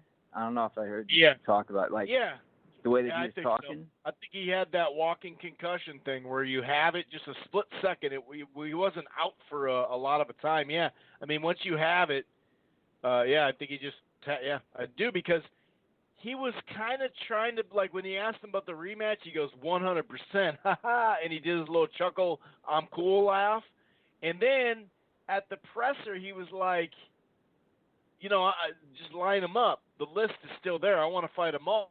So whatever it is next, we're doing it. And he was like, well, no, hold on. You said you're going to have the rematch. You know? So, yeah, I definitely thought that he had, you know, like I said, the walking concussion, where it's a concussion. It's just not as bad as some other. But then if you had that, let's say in the 3rd round, and you continue to get hit on it, that's not a good look, obviously. But, yeah, it was pretty... You know, he was either really passive. Right, exactly. And he was just acting strange, and that's why I think that was the case. You know, but the whole pressure thing, the relief. A lot of people talked about the relief. Eddie Hearn mentioned it too. Other people mentioned it, and they said maybe, you know, now. And some people say he'll be a better fighter now because he has the pressure off him. It's like, well, dude, this next fight, is his most pressure fight of his career, dude. What do you mean the pressure's off? Pressure's not off until he beats Andy Ruiz again. Yeah, pressure was off because he got to end the fight before the over/under. So he didn't have some mafioso dudes at his doorstep the next day. That's where the pressure is coming from. You know, like he's raising his eyebrows right before right before the last knockdown. He's raising his eyebrows, looking over at Andy Ruiz, like, come on, finish it, come on, we only have 15 seconds left, dude. Like, come on, like, hit me. Like, you know, it's kind of like one of those things that he would have lost, regardless anyway, fighting in that style. I mean, it's you know, it just was what it was. But yet again, I played on fucking DAZN, and did you notice what I was saying last week? How you can't skip forward. You have to use the buffering option. It's bullshit. Right. So you have to watch the whole thing. You have to, like, guesstimate. Yep. Where, and, like, if you want to, like. Right. Like, no, how I do know what you you're saying. any different? What's the difference between that and me streaming fucking Fox right. or Showtime on my fucking, you know what I mean? Yeah, Things right. that aren't dedicated. It's just a regular fucking stream. So what's the difference? It's the same shit. So yeah, it sounds like that was a big sales pitch to me. Well, like, and a lot of people tried to watch the fight again, or people that hadn't seen it just yet because they were just going to watch it later and see how the knockout or whatever, and they had a bunch of problems that night with the replay. So it's like, are you trying to hide this fight, like, because Joshua lost? Like, what the fuck, dude? You know, like, I know a lot of people had a problem with that, you know. And mine was acting up, but then I just turned it off for a while, did something else, came back to it, and then it was working just fine. But I did have a moment where it was like the air thing and all that. But yeah, man, that was crazy. Yeah, that was crazy. Usually it's usually just the internet connection and stuff like that. Like, people always blame it on the app, but it's usually like something up with your internet or something like that. Like, that's what I noticed in mine. Like, you know, like it's usually just your internet, like, for the most part. Like, but shit, man, I don't know what else. Obviously, nothing else really happened. Not a whole lot coming this weekend. ESPN and Golovkin is fighting, you know, somebody that not too many people have heard of, and Oscar Valdez returns on ESPN. It's pretty mild. I noticed Golovkin. Yeah, I looked at the odds on that, and it was he's minus 10,000. I was like, okay, yeah, no use in looking for a highlights video on his dude. I mean, I noticed he was undefeated, but I mean, have you seen him on any, like, Showbox cards or any, like, yeah, I have. mid-level? I can't place it. I think it's Showbox, but I did see him once. But yeah, I mean, you know, he's 19-0, but you know, I don't think that, you know, it's tough to say though. I mean, some people were, at least with Ruiz, we had at least seen him fight Parker and others, so we'd seen the positives and we'd seen some negatives with his work rate because of his, you know, being out of shape. Whereas we've also seen the positives when he was in shape and he could, you know, condition anyway shape. And so, yeah, it's a pretty mild weekend, man. Yeah, Ruiz, I mean, he's got skills. He's got skills. It's just the reach, you know. But yeah, he was patient. He just was patient. Yeah, I thought he fought really smart. What'd you say? So you cut out. I said he was really patient. I thought he was patient. I thought he fought really smart. A lot of people wanted to jump on him in the fourth, but it was like, dude. He even said that, dude, he hits hard. So, like, I had to be patient as shit. And it's, like you said, it's hard to get all the way inside. Yeah. Because when you picture him against some of the other top heavyweights, I mean, I don't know. I mean, he's similar to Luis Ortiz, but not as sharp, you know. Sure. You know, it doesn't have the length and stuff like that, but exciting fighter nonetheless. I'm really, really happy for him and everything Me like too. that. I mean, it's like the perfect guy. He's going to be on Jimmy Kimmel. He's going to be on Kimmel. Oh, he is. Oh, that's Yep. awesome. It's cool how Dope, dude. Snickers is like acknowledging him too. That's pretty fucking Yep, awesome. hell yeah. How, yeah. I mean, yeah. He's obligated to do the rematch, so that's something to look forward to. But Exactly. All right, man. yeah. All right, dude. You have yourself a good weekend, man. You take it easy. You too. Later. All right. Peace. All right. The number to call is 646-381-4990. 25 minutes left of the stream. Let's go to Chicago and talk to Carcino. Carcino, what is going on, man? What's up? I'm glad to be here. Hell yeah. First and foremost, obviously we're going to talk about the fight, but I do want to once again say thank you and how appreciative I am for you booking a guest for me last week, a really good in-depth interview. So shouts out to Carcino for that. Oh, thanks, man. Yeah, I got to see that. I thought you were going to put it up on your page. I didn't see it on your page yet, on your YouTube. I was going to, promote it out there. I didn't see it out there. I'll put it up. I actually tried to put it up, and I had an error, and I forgot to go back and put it up. But I've been trying to spread it in a variety of ways. But that's a good idea. I'll get on that. Cool. So what do you think, man? Can you believe it? The first Mexican heavyweight champion, and I was sitting here calling it. I said, this guy can win. He has the style to beat him. And no one wanted to believe me. And I was just like, I should have put money on it. I'm like, am I crazy? 11-1? An 11-1 well, I figure. saw it as That is high as 30.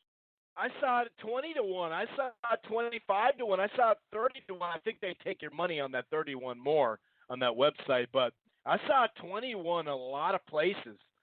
Wow. Where were you? Set the scene up for us, Carcino. Where did you watch it?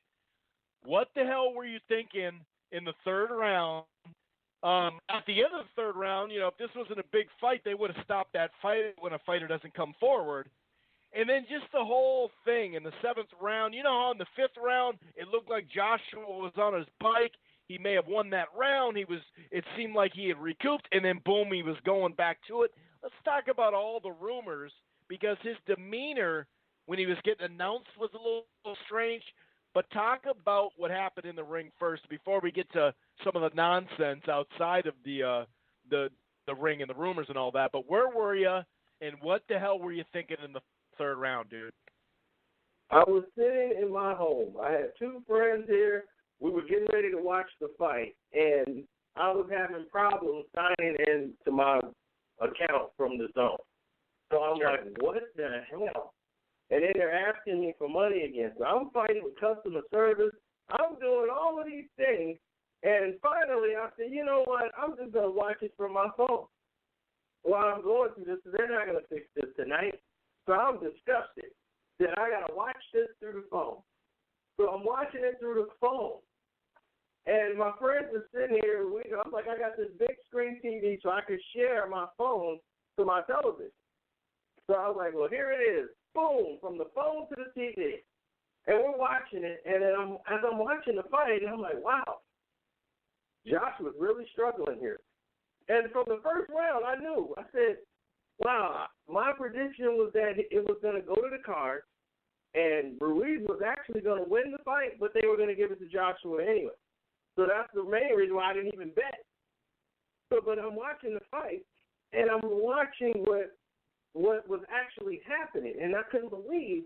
I'm like, well, Joshua's letting Ruiz dictate the pace of the fight and how the fight's going to be fought.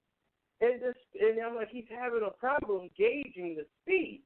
He can't gauge the distance because he's either staying too far back, and then when he does take the little steps forward, Ruiz, he's fainting. He's fainting. Those little feints was keeping Joshua a little bit still enough for him to get close, and he would shoot a jab to the body, and he would throw combinations.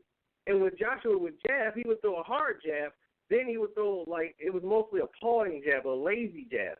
And when you do that, Ruiz was timing it, and he would come with 3 punches. 1, 2, 3. And you're like, whoa.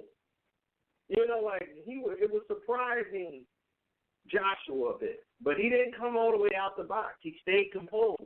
But him gauging and staying over his left shoulder, he would not be able to see the right hook come.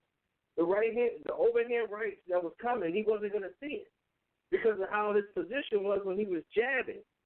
He's a little too stiff of a fighter, Joshua is, when he's moving. He's trying to counter Ruiz with a shot upstairs when he really should have been trying to change the angles and take his head offline and try to send a jab to the body at least.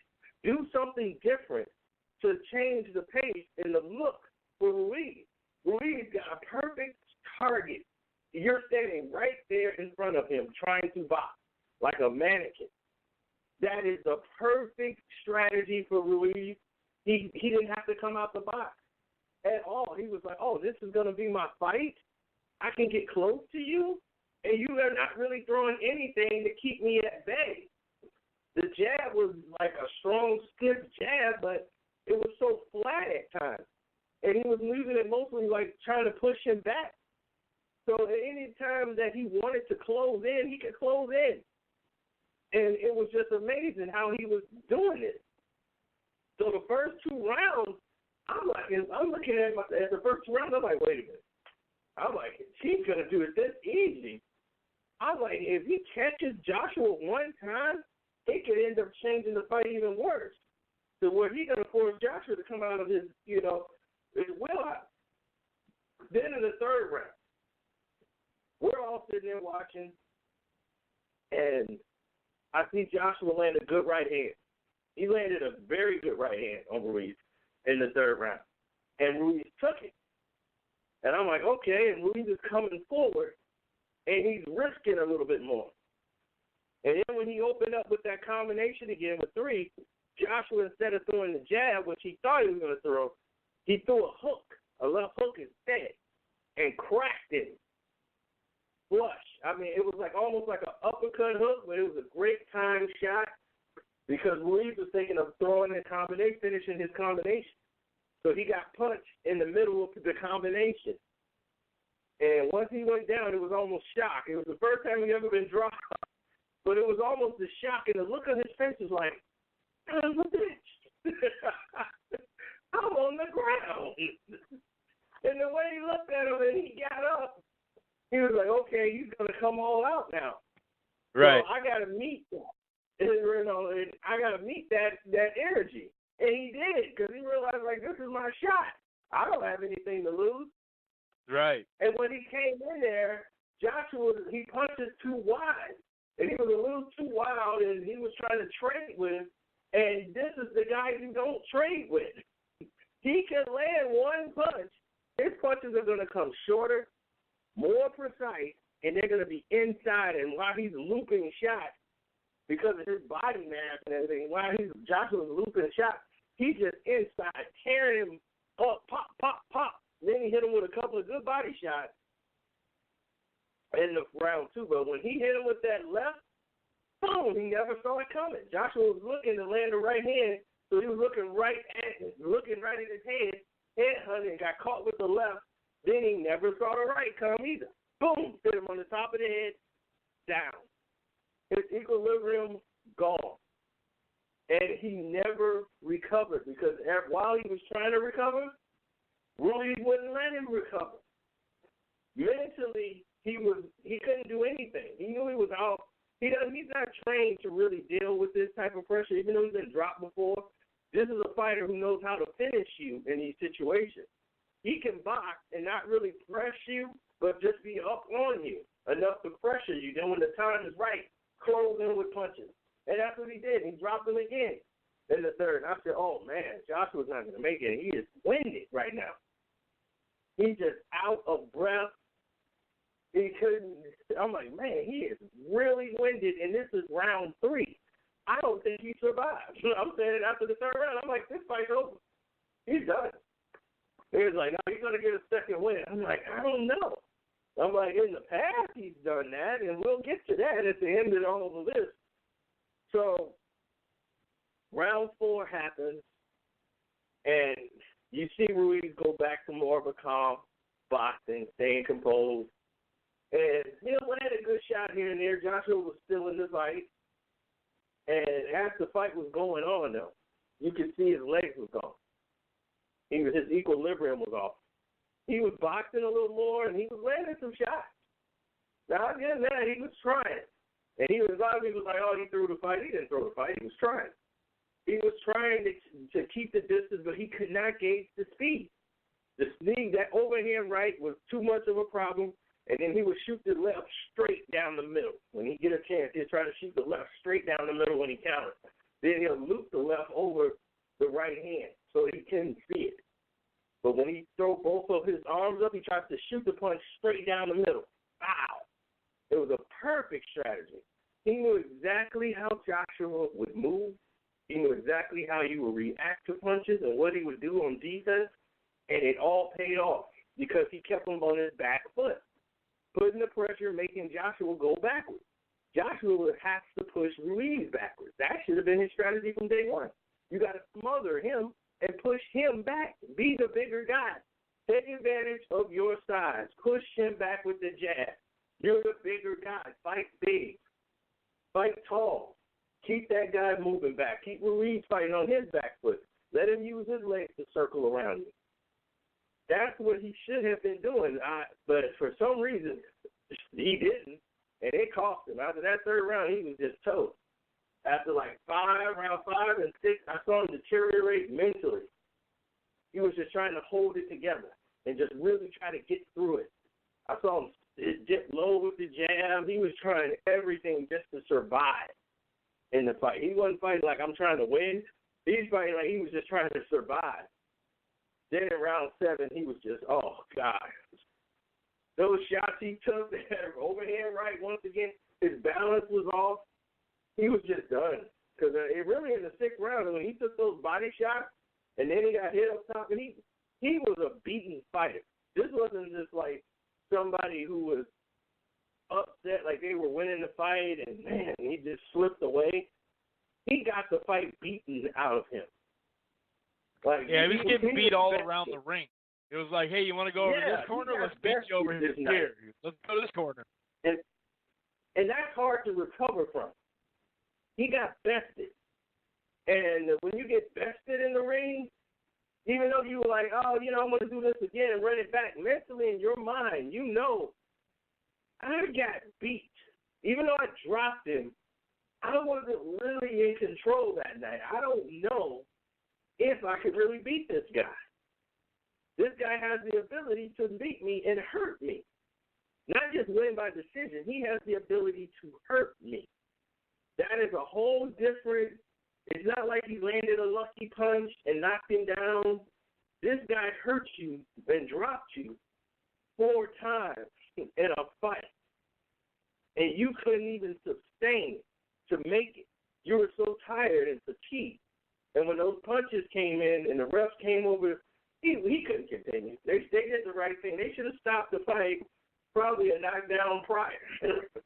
I mean, I understand. They could have stopped it at the end of the 3rd. When you don't walk to the ref, usually they stop it, right? Yeah, but I mean, if he'd have stopped, they not would this that fight. on there. Yeah. No, not in this fight. I'm saying they could have, though.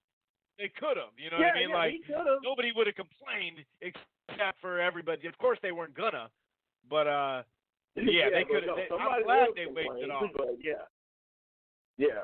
So, anyway, when they did this, he became the first Mexican heavyweight champion in history. It was a great story, great everything. This guy who basically was written off by a lot of different people. Boom, here it is, laid out on a silver platter for the whole world to see.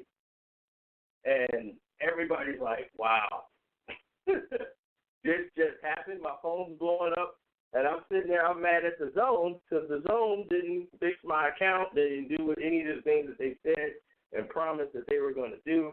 And they kept sending me emails on Monday and everything else, apologizing for all the trouble I had with my account. So I watched the fight. They seem like elsewhere, Comcast. like everybody else did. They kind of seem like Comcast, where they just don't have enough people answering phones to help you. Yeah, they don't want to help you. So once this was over, I was waiting for the excuses to come. I said, well, somebody's going to have an excuse for Joshua. And there wasn't really too much of any excuses. You know, they didn't want to take away from the epicness of the night. You know, and It was a lot of upsets on that card. Jeez. Like a lot of people, it was some great fights on the card. But it just wasn't a good night for the zone, period, when their star pupil just fall. You just lost Danny Jacobs just lost to Canelo. Now Joshua loses again within 30 days. So you're like, man, you're Eddie Hearn, you're not really in a good mood. So now with this process taking place, you look at all the controversy of why was he so winded? Like, why did he fatigue so bad? Because his conditioning seemed off. Like, did he overtrain for the fight? Then people were talking about it was the humidity. It was so hot. He wasn't used to all that humidity. And Ruiz was. Even though he trained in Miami. Yeah. It's hot down there. Yeah, he trained in Miami, but where it's super humid and there's mosquitoes everywhere, but that humidity in New York, nothing like it. So they came up with that excuse. That's why he was so fatigued. But I don't really think so, because they did the VADA testing for this fight, and I told people, I said, not the same Anthony Joshua he used to be. He's much more slimmer than he used to be. He used to be more muscle-bound. I'm like, go back and watch the fight when he fought Klitschko. He looked like a tower of muscle when he fought Klitschko. Look at him today. He's more slimmer than he used to be. He's not as muscular. He's still muscular, but not the same way he was when he fought Klitschko. And I was like, did you see when he got knocked down by Klitschko, how quickly he recovered and bounced right back up and was ready to fight again? I'm like, now you've seen him hurt, but you've seen him fatigued. When he fought Parker, I saw it then, and I said, wow, he's not going to make it. And I told people, I said, Wilder lands on him, he's out. Because I can tell, in my opinion, when someone is definitely was taking something, like an EPO, and when they're off of it, how their body reacts. And I can tell that guy used to take something for endurance. And now, because of this VADA testing, they have to go to something else, some other type of training method, and it does not have the same energy that gives him this boost for his stamina and his conditioning. His punch output is down. His power might still be there, but his punch output is down. When you look at the consistency of the round, you see his punch output lower. As the fight goes on, his punch output drops dramatically than what it used to before they started really with this VADA testing. Now they always say in the UK, we test year round, so he doesn't. I'm like, well, that's the good old buddy test. I don't really trust that. Now that they got the VADA testing, you're fighting over in the States, and you're fighting other places, and you got to sign up for this. It's a little bit different. And what we saw was, I don't think, the results of that, because nothing else would explain that type of fatigue. Plus, I think he's training wrongly. Andre Ward made a very important statement about this fight, and he was telling the truth. People didn't let him talk, but if they didn't continue to let him talk, he was speaking the truth. His training is all wrong. His training is completely wrong. He's been doing too much rope exercises, too much weightlifting, instead of spending his time in the gym working on his craft.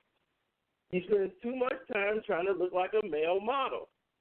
And that is well noted by Andre Ward, who had picked him to be the guy that he was going for the heavyweight title.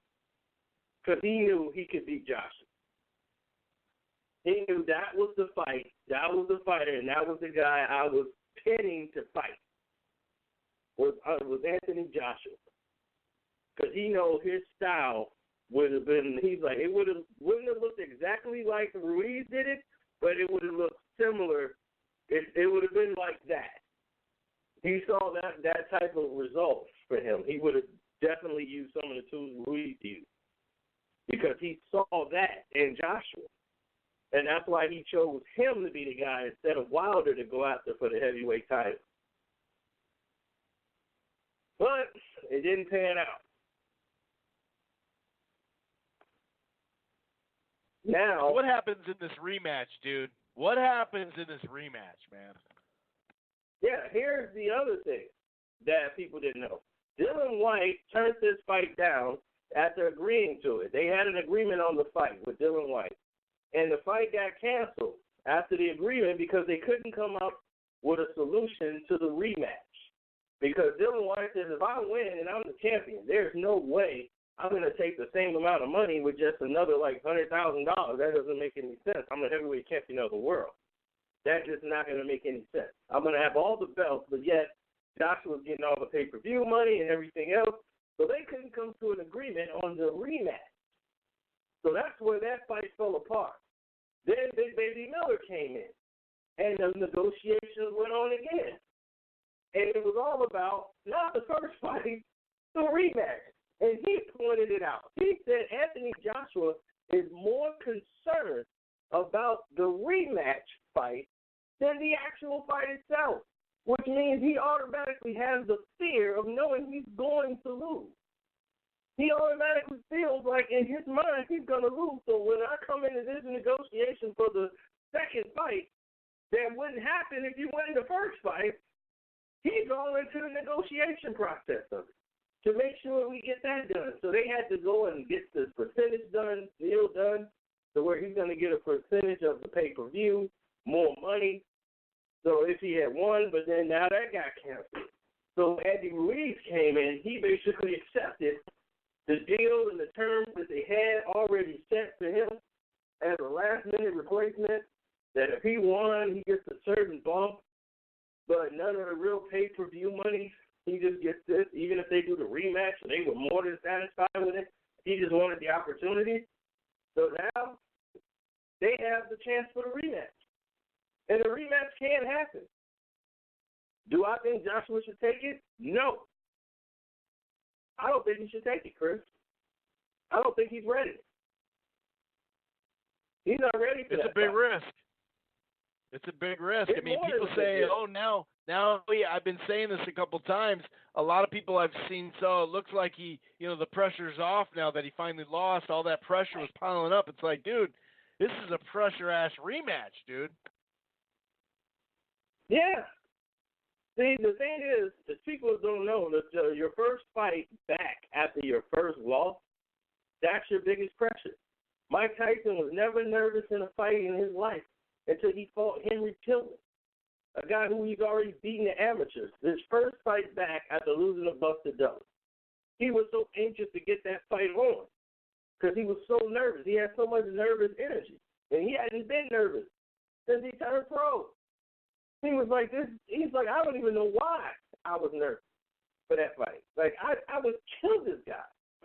Tillman. Like, this guy don't hold a match to me, but I'm nervous. Fernando Vargas, same thing.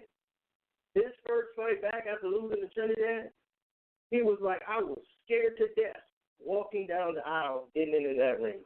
And I have never had fear going into a ring ever in my life.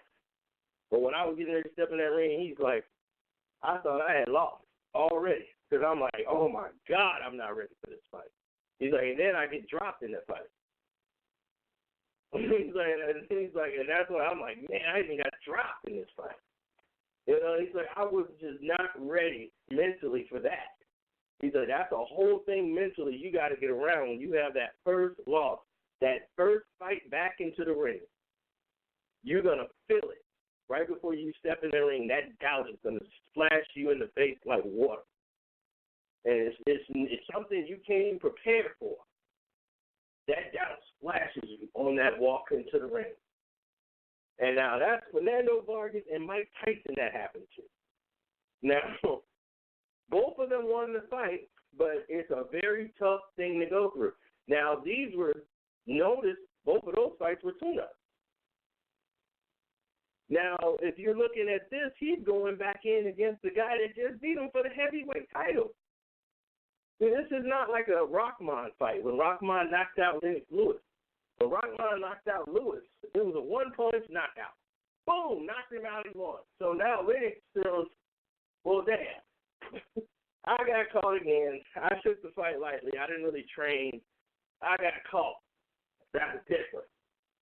Lennox is like, I can outbox this guy. This guy couldn't do anything to me. This is a different situation. This guy outboxed you and beat you. You know, this is different. He defeated you in every aspect of the game. It wasn't like you were in control of the fight at any time. Even when you got the knockdown, he wasn't in control of the fight. He was losing that round to me until he got the knockdown. So the way I see this fight, in a rematch, he will be more nervous, he will be more cautious, but there's nothing he will be able to do to change the pace, especially going in with the same strategy he had before, the same team as he had before. He would have to replace his entire team, and you will not be able to do that within a certain period of time. I say step back, take you a tune-up, let Ruiz have another fight outside of that contract, and come back to it later, because here's the thing. If you want to get the belts back because you want to talk business, once again, Joshua's talking business, I got to get the belts back because I'm in a better negotiating policy when I have the belts to negotiate with. You're thinking business-wise. You got to think win. That's part of the business. You got to think long-term. If there's going to be a business, you're going to have to think long-term. Exactly, because one punch can turn the fight around, and you don't even got to get hit on the jaw. If he hits him on the top of the head, it's just like Amir Khan. When Amir Khan gets clipped, everything's gone. So you can win rounds, but at any point in time, this guy can hit, and he knows how to punch. And I've been saying it since 2012. Somebody sent me my tweet I did on Anthony Ruiz. I'm like, he's shaped like a butterball, but watch the way he punches. He's very quick, and he's very fast, and he's strong. His punches are short, and they get there, and they're hard. So if you're not trained, if you're not prepared for it, especially when he's are going to hurt you. Yeah. Especially when he's been conditioned. He may not look in shape, but he was obviously conditioned for this fight. Yes, he was. He was doing plyometrics. He was doing everything. He lost so much weight for this fight. People were talking about what he looked like. I'm like, do you know what he looked like before this? Do you want to know what he looked like when he fought Parker? He was a lot bigger. So, and that hindered him in that fight. I felt like if he was 10 pounds lighter and he knew it, he was like, man, I made that fight harder on myself because he was a little too big going in there for the fight, and it made it harder on him. Had he been a little bit lighter, like he was for this fight, he knows what it takes now. Now we got to see how his mindset's going to be. Now he got all the spoils, the money, the attention, everything's coming his way. Right. We got to see how he's going to process, which I think he'll be all right because he's going to want to keep this. He's going to want to keep this pride. See, it's like Sugar Ray, like he knew the habits already of Durant. Like, I got to get Durant back in the ring ASAP because he's going to destroy himself. Ray was very cerebral like that. He knew situations before he would get in the ring.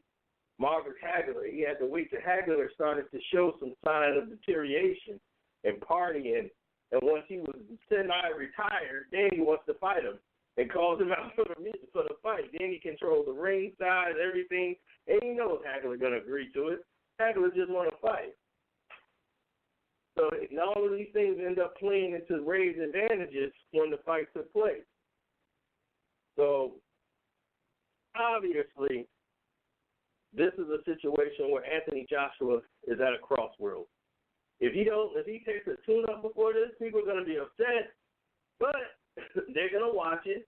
It'll be a fight he needs to get himself back in the mode and prepare himself mentally to get ready to go in there. Plus, I think he should be working with another team.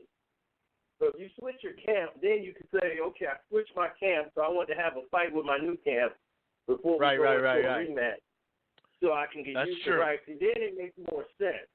Yeah, when you do it that true. way. That buys you a little more time. Exactly. So that way you can pass it over on the public.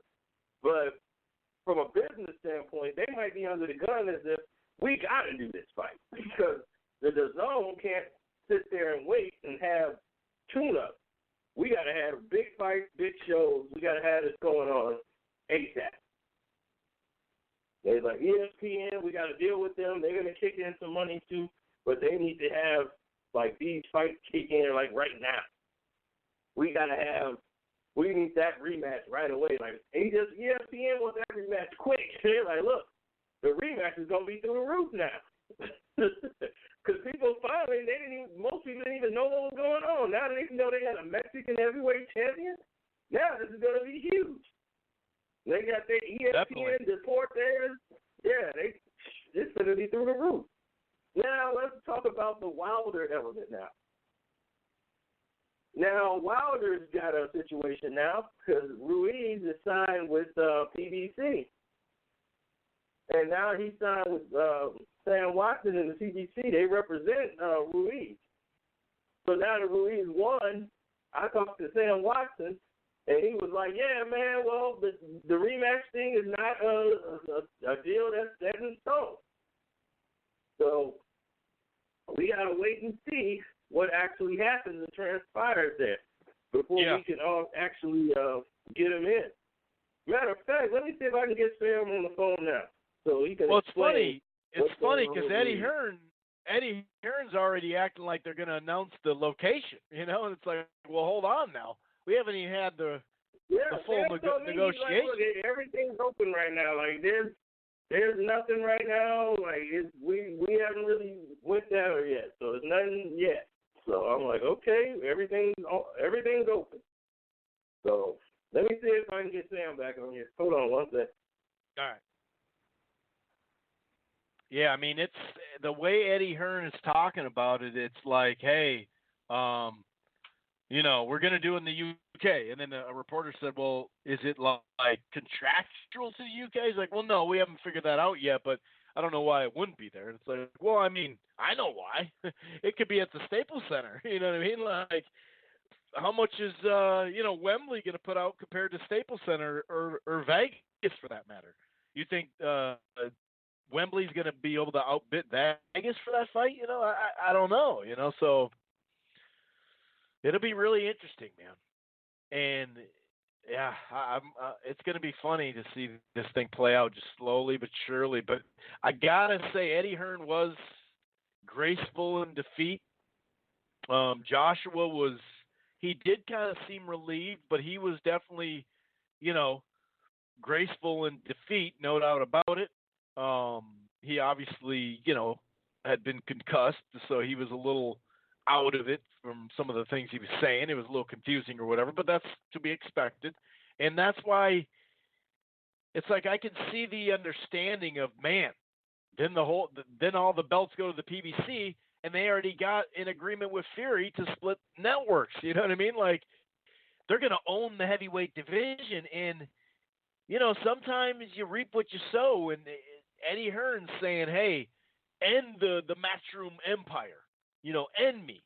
End it. Come knock out Joshua. And he said all that stuff, and it blew up in his face. I could see them wanting this rematch, though, to get it right and stay on the outside, but can they? Oh, Garcino just dropped. I wonder if he had Sam Watson and then had him on the other side. I don't know. Huh. That's too bad. He's not going to be able to call in, and he may not realize that because the live stream's over right now. So, yeah, that's not gonna work in an interview. You barely even hear Sam that way. But maybe we'll just line him up for next week. I'll just say that to him. Oh well, it happens. But yeah, something maybe it knocked him off. I don't know exactly. I'm gonna go ahead and go out to Connecticut CT, see what his thoughts are on the crazy weekend that we saw it took place. CT, what's going on, man? How the hell are you? You still smiling from Saturday night? Yeah, man. I'm like, I know I am. Feeling, yeah. I mean, the whole thing was just crazy. I know a lot of people are making excuses, but the better fighter just won to me. I think I picked Joshua to win by decision, but I didn't know he was facing for the first time in his career a guy with probably the quickest hands. No, definitely the quickest hands he's ever faced. And a lot of times that, especially like I said last week in the heavyweight division, that's a big deal breaker right there. When you have quick hands as a heavyweight, not a lot of the heavyweights can deal with that. And not only Ruiz has quick hands, but he's got really good stamina.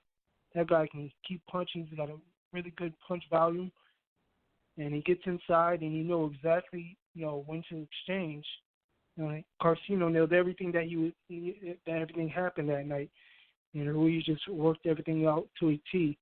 He took advantages of his openings, and even when he was knocked down, you could tell he might have gotten dropped, but he still had his wits about him, because what did he do when he got right back up? He knocked Joshua back down. He knocked Joshua down. So it was just Ruiz fought a really good fight. And I noticed the same thing, Chris. I'm like, during the first round, I was like, why is Joshua fighting like that? Circling around Ruiz. You're playing right into Ruiz's hands. But, I think we pointed this out last week, where I think ever since a Klitschko fight, I've seen a difference in Joshua's style. It's just his whole temperament in the ring now. He's a little bit more cautious. Yep. Something happened when that, when he got dropped by Klitschko, it changed him as a fighter. Sometimes that does happen to fighters, but I don't take anything away from Ruiz. He's just a better fighter, and he proved that Saturday night. And a great win for him. It makes history as far as him being the first Mexican heavyweight champion. That's a really big deal for the sport as well, and Mexico. And it brings new life to the heavyweight division, to show that, in the heavyweight division, anything can happen. And it's a good win for Ruiz and for boxing at that, Picks up the heavyweight division. Everything's rematch. Yeah, rematch. What happens in the rematch? But here, real quick, just to kind of piggyback off what you're saying, one, we've always known he's had shaky defense. And we know he has shown sometimes when he throws too many punches, he can gas for a couple rounds. But this is what he said, because remember, he did lose a little bit of weight after that Klitschko fight, and he did say that because he said he was a little top-heavy. Here's a direct quote. It's from a podcast recently leading up to this fight. He said, but what I learned after the fight, after the brawl, was I was too top-heavy as a heavyweight. I was doing a lot of weights, so I couldn't carry my body properly, and I learned how to pace myself throughout the rounds. Also, lastly, I said to my coach, look, if I have another one of these fights, then I'm done with boxing. I said I should be good enough that I don't have to go through the hell or go through hell and back to win the fight. The fight, it should be a competition, but I shouldn't go through one of those fights to win. That's what he said out of his mouth. Yeah, that sounds like a fighter that's unsure of himself, and that's not good. He said that after the fight, you said? Yeah, it's something that when he was talking to his team, like kind of rebuilding, to do, should we drop a little weight? Because remember, he came in like at 255 or something for that Klitschko fight because they thought, man, we're facing this big dude who can punch. We want to put a little bit more on. And he was gassed for like that 2.5 rounds after he got dropped. So he was kind of, they were kind of shaping the camp. And he said that about back then. He said that recently, like a handful of days ago before the fight on a podcast. Yeah. I'm not sure. Only he knows himself as a fighter. But I would see why he would, like you said, being bigger would, try to go to gas him out a little bit more. But, him dropping the weight to try to make him quicker because he is a really good combination puncher. It's just I think versus Ruiz, it's the time that he stayed in the pocket for too long. He's not the type to measure distance like Wilder. So it's just a stylistic matchup that played against him, where he fights in spurts with combinations, and Wilder's a more athletic fighter where he's able to measure distance and then see his openings. Yeah, I mean, he needs that jab too, dude. Like if you have the reach, just give him something to think about. Like if you're not going to do that, then the rematch is going to be that much tougher. Yeah, I agree.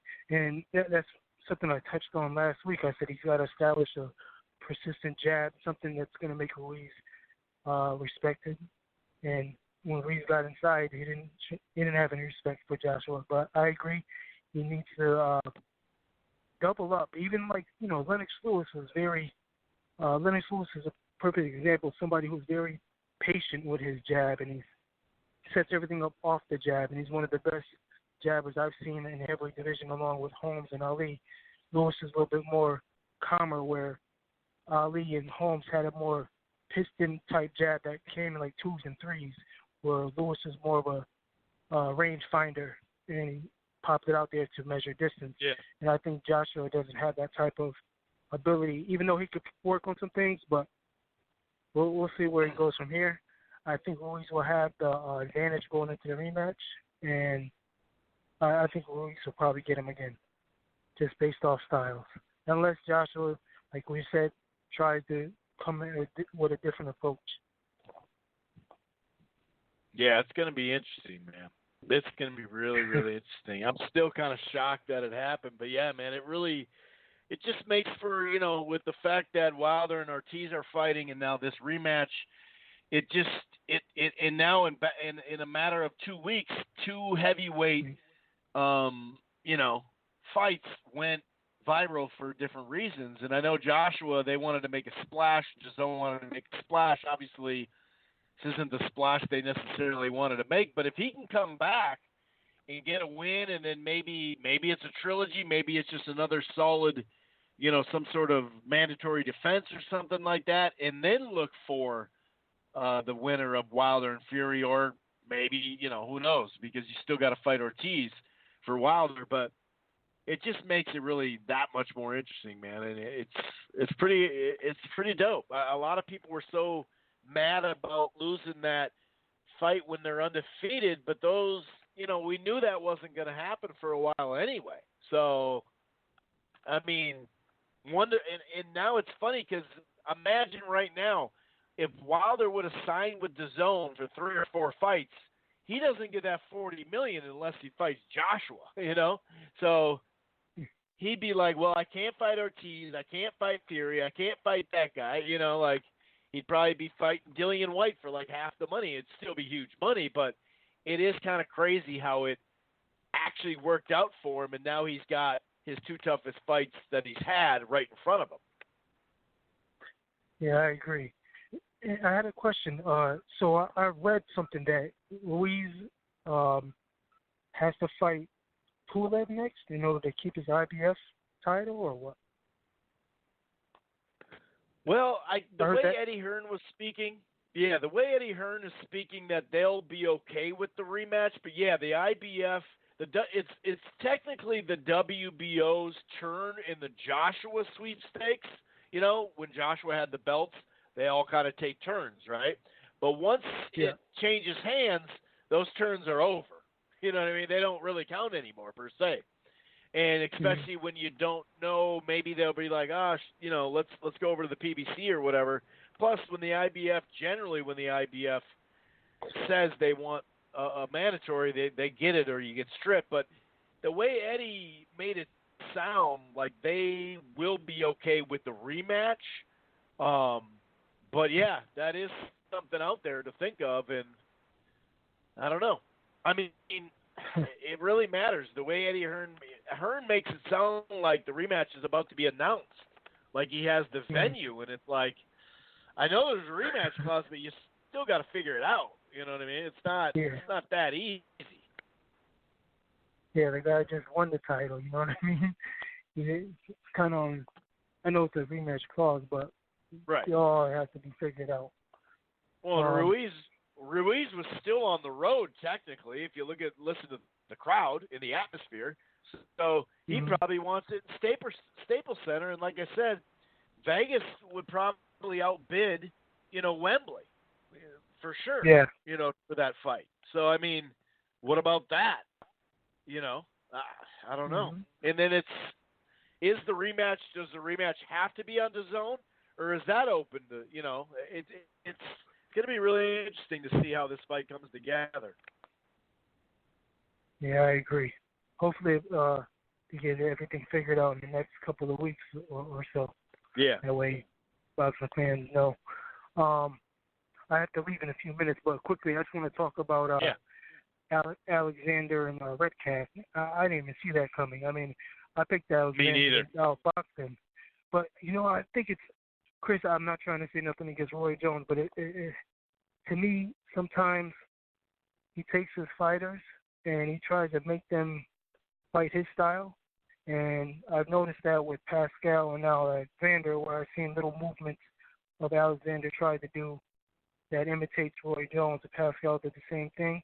I think Roy needs to just focus on having his fighters piggyback off of what they do best and then work off of that. Try not, because I know they're in awe anyways of him being their trainer, so they're going to try to impress him and do stuff like that. But I felt bad for Alexander. He's usually a fighter who's usually a bit more on his toes, and in this fight he was kind of flat-footed and didn't seem like himself. He was being over-aggressive. Exactly, and Redcast he wasn't barely even setting it up either. Yeah, you're right. He wasn't fighting like I normally see him, and maybe the last couple of fights took something out of him with the loss to Martinez and tough fights he had before then. But he might be looking on his way out maybe with a loss like that. It was, I never saw Alexander dominated like that until like Khan, and this time he got dropped a few times. So. I mean that uppercut that Red Catch landed was nasty, dude. Yeah, but Redcast he came to fight. I can't take anything away from him. He came very aggressive. He looked very determined in this fight. He looked hungry, so I give all the props to him. And, see where he goes from here. That's a big win for him. It really is, man. It keeps him around for sure. Yeah, it's like a Soto Carras almost. Yeah, that's the thing, man. These crossroads fights, that's why some of them are really interesting. Even with that Trout and Gauthier, he's like, hey, wait a second. I'm still young here. I can't have Trout beat me. And he came out and, fought really well. Yeah, I agree.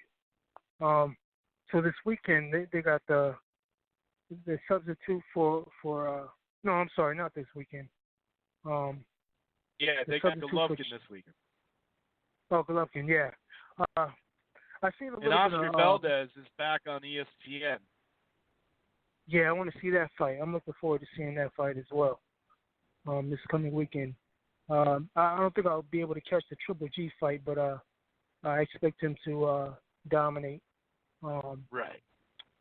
Well, what's his opponent's name? I forgot his name. I'm sorry. Stevie Rolls. Rolls. I think I seen clips of him. He's gonna roll probably. I think he takes him out in probably about 4 rounds. But I'm gonna get off of work here, and then I'll be back on next weekend. We can talk about boxing, Chris. All right, man. Thanks a lot. Take it easy. Thank you. Thanks for calling. All right. Thanks. Peace. You too. All right. So we have about 34 minutes left of the show. We're going to, of course, leave Portland a long, long segment. I mean, we could play 14 different, historical, traditional Mexican theme songs of any type of, it could be anything. We could play that the last 20 minutes of the show. That's just fine with me. I'll put something in the air. But yeah, I'm just going to go over some news and just kind of finish up, recap real quick. On that card, well, we were just talking about it, actually. Alexander. I thought Alexander started out pretty well. He was a little too aggressive, but he was aggressive going to the body and the head, landing clean. And at times when Greg Ketch actually did land, he was landing clean pretty early. The second round was really close. That could have went Red Ketch's way. He did flurry, landed a couple of hard shots late. But then I thought Alexander won the third with his jab mostly. There was a headbutt. He landed a nice headbutt too. Some two-way moments. There was plenty of two-way moments. And then it seemed like in the fourth round, Red Catch just got right to the body. And he was landing the body. Sixth round coming around, uppercut for the first knockdown. It just froze Alexander. And somehow he got up. I thought, actually, when he first got punched, I was like, oh, dude, he's done. I mean, ultimately, he was done, obviously, but he showed some heart because he got hit with like two more left hooks, got knocked down again, and then another combination, they called it off. So that was a big win by Red Catch, no doubt about it. I really thought that Alexander was going to, 7-3, 6-4 him. That's what I thought.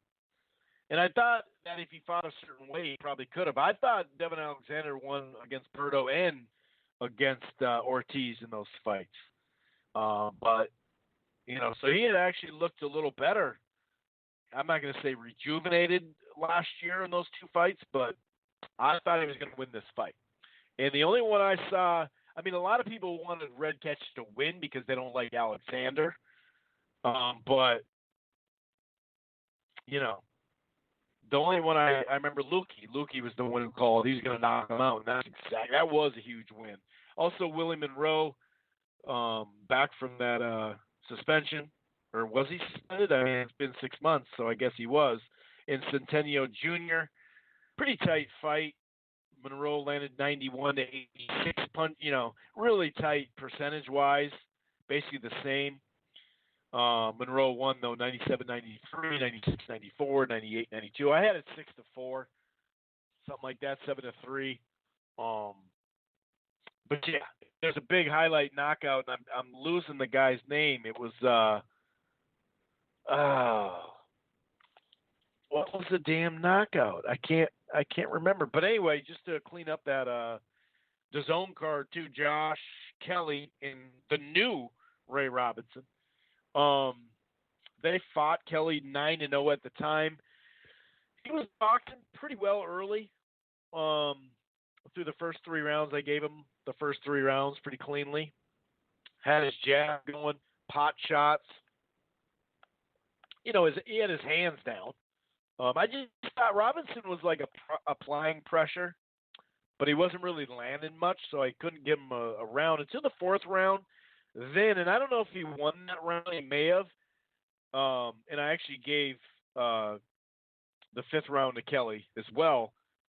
But he could have won that 4th round. He kind of started trapping him on the ropes. And he didn't land a bunch necessarily when he first started doing it, but then you could tell he really picked up the pace on that.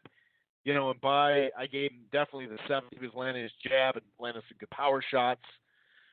Really flush shots once he was close. Like I said, then fully had him trapped. 8th through 9 and into 10, Robinson was busier, landing harder shots. And Kelly went from kind of showboating, kind of clowning, just using his upper body movement, his head movement. He got cut.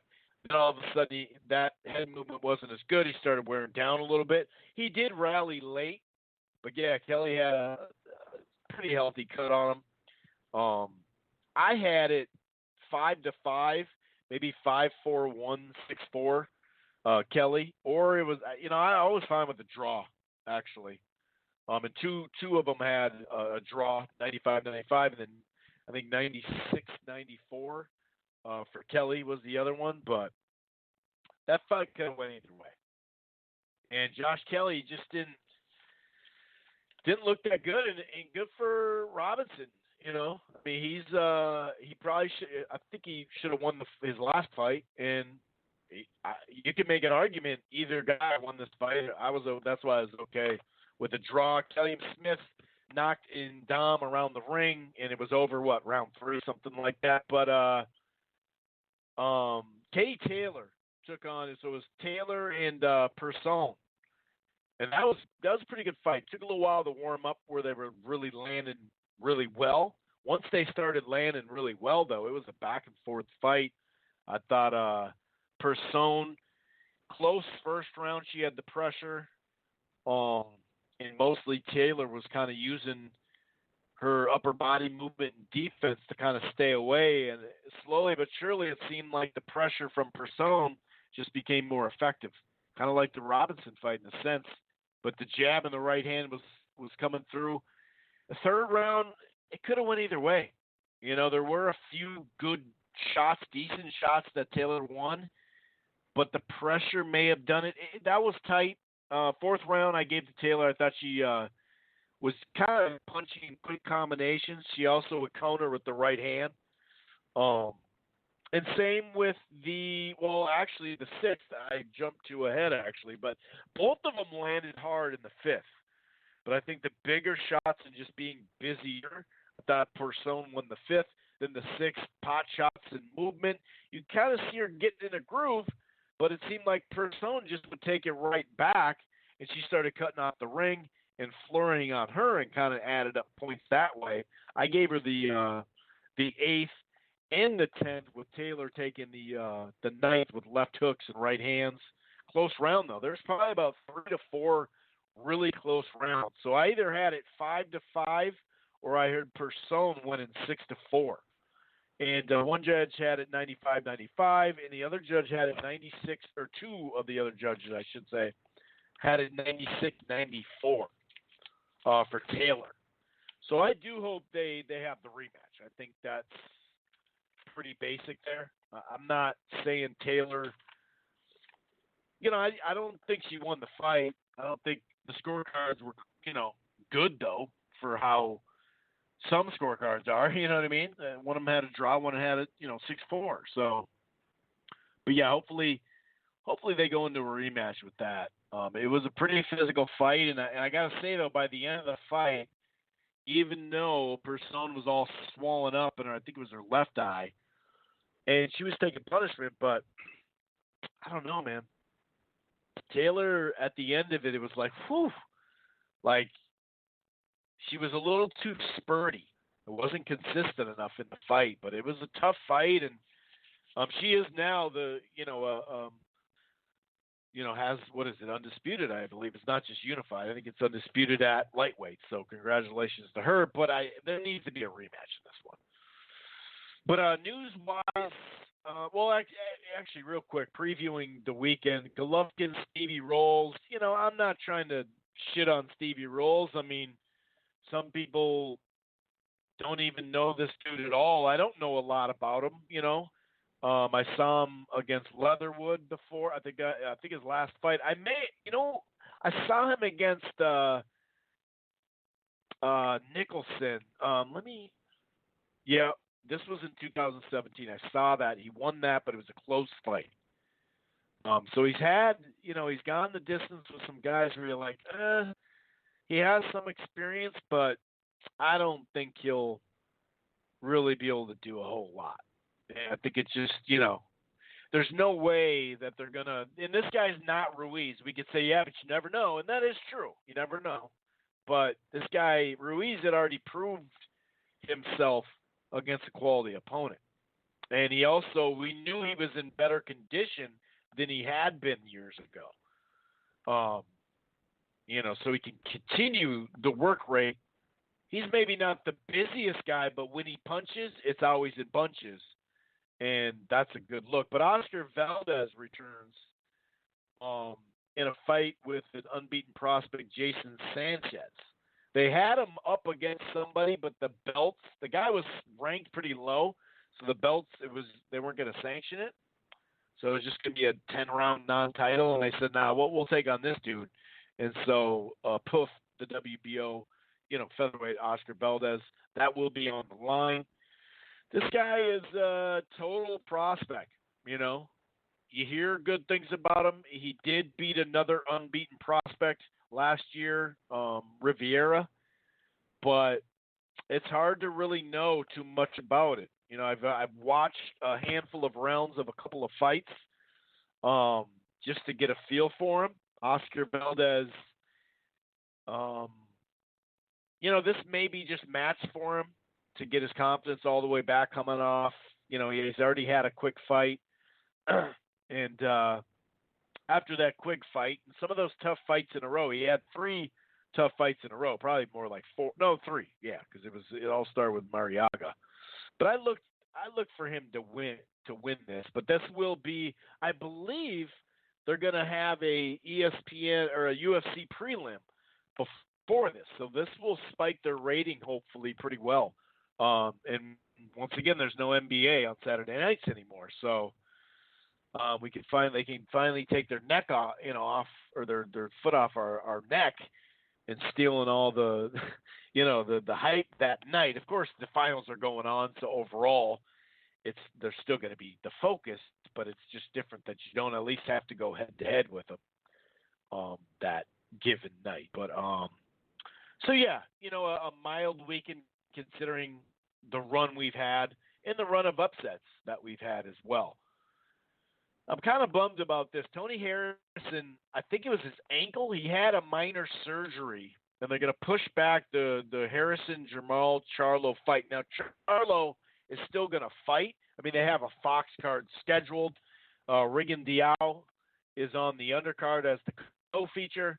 So he's going to fight this Kota dude who's been around the PBC for a while. Unfortunately, that Harrison fight is going to be pushed back, and it's it sucks for Harrison. His first title defense, and he comes up with an injury like a few weeks out. So that really sucks, man. But they're going to push it back, and if you look at it, the way this is going, Hurd and Williams have to have the rematch anyway. So shit, maybe they could make that a doubleheader and end on that December 14th date. I think that Fox has right now, for the moment anyway, scheduled. I think that's going to be their last one on Fox for the year. So we'll see. That's about it for a ton of news right now. Of course, we know since the last time we spoke, Deontay Wilder and Luis Ortiz, we knew that was happening. Then Wilder really pulled the Mayweather and started announcing fights during his biggest, one of his biggest rivals, the week of the fight, so that was very Mayweather-like, no doubt about it. And when he said, okay, well, not only am I fighting Luis Ortiz, we're going to fight Tyson Fury after that. So he's got 2 fights signed. And like I said, it's pretty crazy how this all worked out because he wouldn't be able to fight those 2 guys. It would be his best opponent would be Dillian White, and that might be it. Now, you may be able to get someone.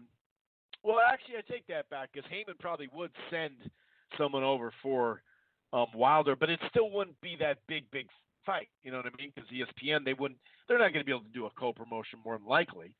DAZN and ESPN, you doubt that's likely, and then you just wouldn't think that'd be the case, but who knows?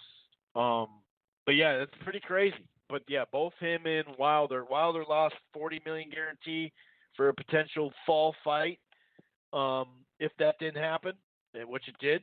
And obviously he didn't sign the contract, but that's what he could have done. I think they could have potentially talked him down to a one-fight deal once these fights were done. And, I mean, even more, if you look at how that deal was structured, they can't touch, DAZN can't touch Sky Sports money. So Joshua lost even more money. Not to mention, either way, if you don't believe the $50 million that came from the Heyman side and the Showtime CBS side, cool. Well, he missed out on this money too, for at least one of the fights. So yeah, crazy shit. But then again, so that $40 million just is gone. Like in a year from now, it's just gone. I don't think so. I don't think so. So I think that news-wise, that about wraps it up. It is pretty cool that to have, I'm assuming Showtime's going to get it, but maybe Fox gets it. I don't really know. I'm assuming Showtime will get the half of the Fury fight because the other half's ESPN. So to have ESPN, to have what happened, during the fight and in the 12th round, to be able to have CBS, run some stuff, to be able to have ESPN talking about it. Fox is going to at least talk about it during broadcast for their, live broadcast for their, their events, BBC events anyway. It's not like they'll be talking, they'll be promoting it overly, talking about it, but they'll be talking about the fight, that's for sure. So it's going to be a big-ass fight. I mean, most of us thought it would do pretty damn good anyway. Just as a rematch this last May 18th is when it was supposed to be. But if you have, Wilder come through Ortiz and then, have Fury appear two more times, technically, because he fights, next week on ESPN and goes through the whole thing, and they're going to put him on Jimmy Kimmel, too, because the ABC is, affiliated with ESPN, of course, where the finals are. So that's pretty dope, and Ruiz is going to be on Kimmel I think tonight or soon. So that's dope too. So these heavyweight fights are going to be big, and as long as Anthony Joshua was able to win the rematch, and like I said, maybe it's a trilogy, I don't know, but the fight would happen if he loses the rematch. No, I agree, the fight's off then for sure. Never, ever, ever, maybe in 2 to 3 years. Yeah, I guess you could say that, but it's just not as likely at that point, especially if we figure the way he's going to win is by beating him up again, It's a matter of if Anthony Joshua can outpoint him and stay, with his defense enough to get away from him. 503 Portland. Are you in a good spot right now? And if not, you should get to where you're going to get because, like I said, I want to make sure you get a good chunk of time there at the end. But, yeah, man, I mean, what a crazy weekend, man. What a crazy weekend. And I'm just going to mess around a little bit while I'm waiting for what I got to.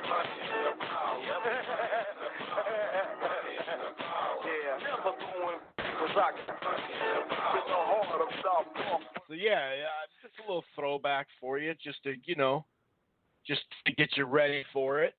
I'm gonna actually turn up the volume a little bit, pump up the volume because I know what's coming, so I might as well prepare myself.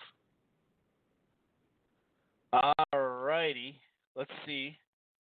All right, let's go to Portland 503 and talk about the first ever heavyweight champion of Mexican descent, Mr. Andy Ruiz. Portland 503, what's up, buddy?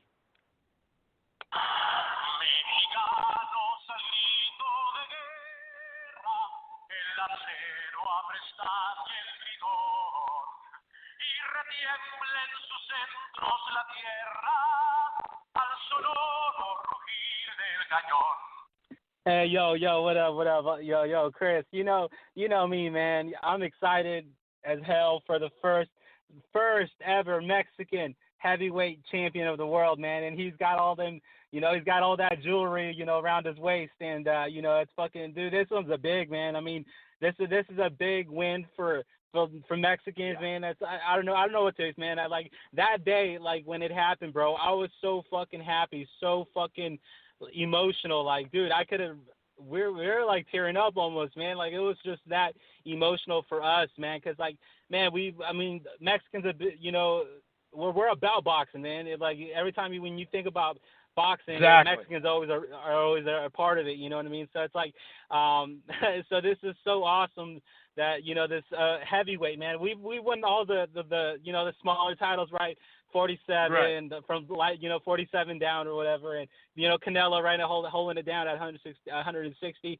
Benavidez, right. shout out to him, holding it down at 168. But we've gotten those ones, but this one's the mega one. This is the belt. This is the heavyweight division, dude. Man. This is the historical division. You know what I mean? It's the ones from you could go back to Muhammad Ali days. Back before then, the 1900s. Fuck, man. This is it, man. This is legit too. And he wanted legit.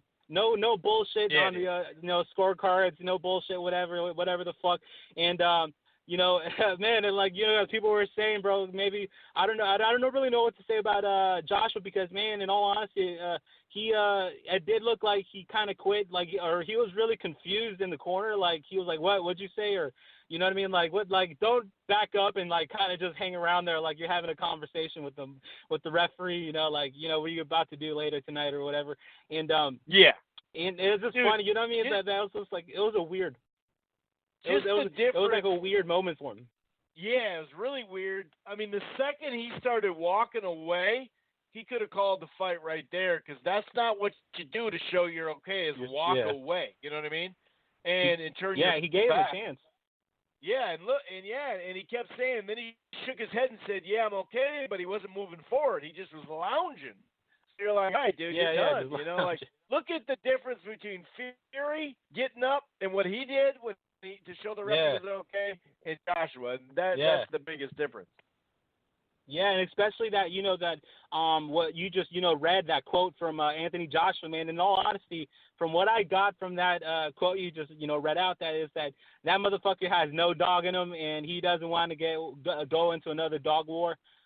He's not willing to sacrifice, put it all on the line for a win, and really kind of do what all the other historic heavyweight champions have done, where they've gone up and fought. And like I think I don't know. In all honesty, it does sound bad. In my look, it looks bad for me. It looks bad for him right now, man. Because like, dude, if there's no dog in you, man, that's all that fucking Andy Ruiz, man. That's what he brought to the table. He brought speed, power, and that dog in him, that hunger, that what I mean, that being brought up that from and that chin too, man. Jeez.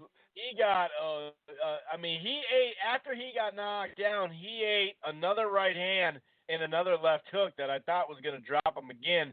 And he ate it up and said, "All right, dude, let's start exchanging." Yeah, man, let's start exchanging. This is it, man. And it was cool, man. It was really dope, man.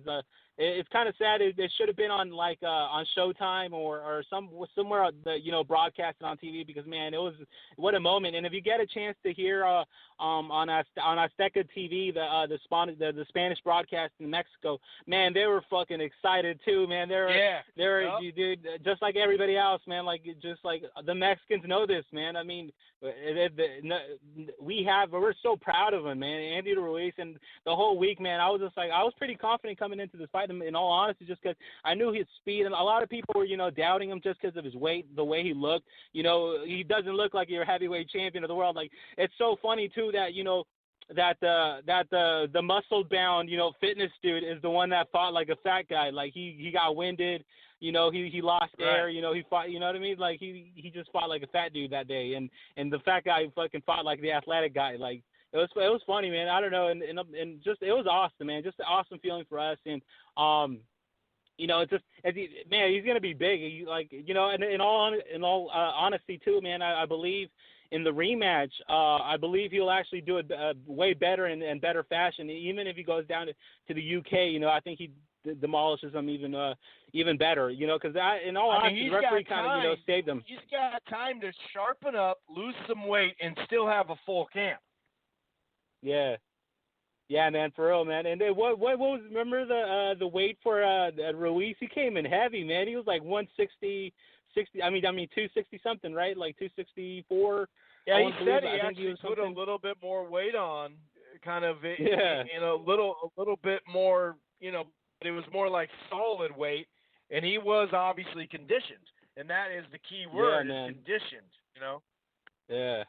And it's funny, too, all the casuals out there that really thought he was going to get his ass whooped, calling it under 3 rounds, that, the fat Mexican was going to get his ass whooped. And like that clown, Stephen A. Smith, what he said. And I don't even have to say anything, bad about him either, because, like, the whole boxing world really just shitted on him. You know what I mean? You name it. Even the top guys like Canelo even got, gave his little 2 cents there about it, his little tweet there.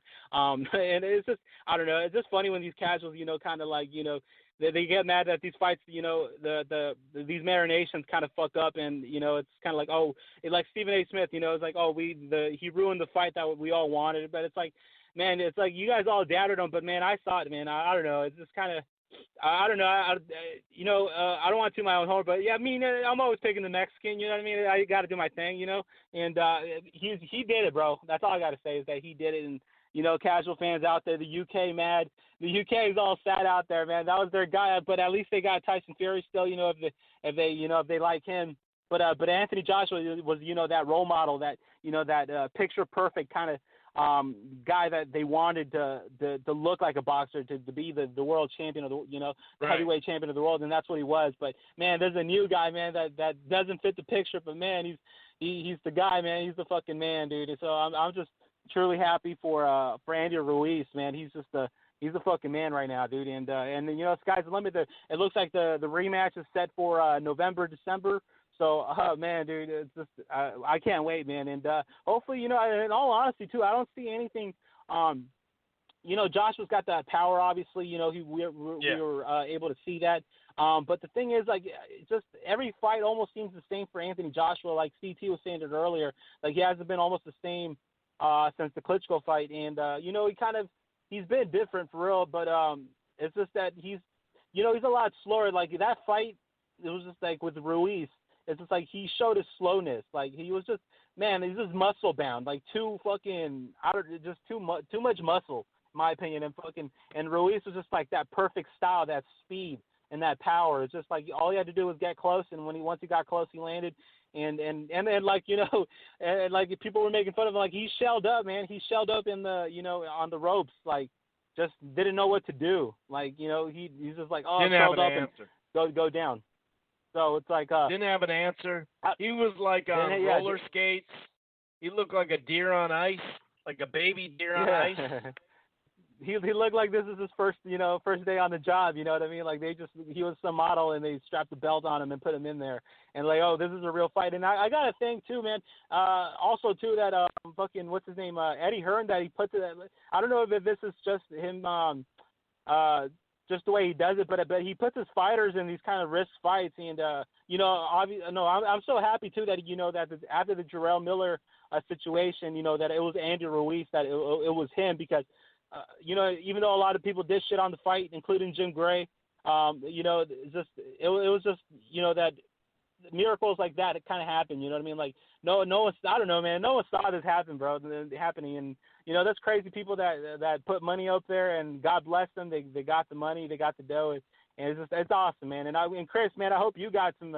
You put some nice cheddar down, and got some back. So. But man, it was just awesome night, man. And but also too, let me comment on Jim Gray real quick too, because he was the dumbass after the Wilder Brazil fight, talking about how no one wanted to see these kind of fights, that they just wanted to see the big mega heavyweights go at it now. And man, it's just these guys, that's what I was saying about one of my few calls ago, that I was saying, like, man, sometimes these guys get their Buster Douglas moments, and this is what happens, man. And I don't know, man. It's just awesome. But Jim Gray, those kind of people, like, it's just they upset me because, man, the underdog has nothing to lose. He's just, you know what I mean? So it's everything. Yeah. Everything's against them, and just they could go balls to the walls, and it's just that sometimes that's what happens, bro. Like, you're supposed to throw punches, and it doesn't matter if it lands. It fucking lands, dude. And so it's just awesome, man. It's just awesome, man. Also too, man. Shout out to Ivan Redcatch too, man. The El Terrible. He, in all honesty, he claims Mexico. He's one of these Eastern European guys that claim Mexico. So shout out to him, man. We'll take him in too, man. Fucking Red Catch, man. So and you know what I mean. It's cool too that Santa Cruz camp. Yeah, Santa Cruz, right, and fucking Shane Mosley camp too, man, which is awesome. Because man, that's pretty good. Some pretty cool trainers right there. So. And before that, I remember him being with the Robert Garcia camp, and he was over there for a while. If I could remember that far into his career, right. And also, but yeah, man. As far as that, I can't. Also, the other Mexican, Oscar Valdez, fighting this weekend. That should be a pretty fun scrap. The other guy's undefeated. I saw his record. He's 14-0.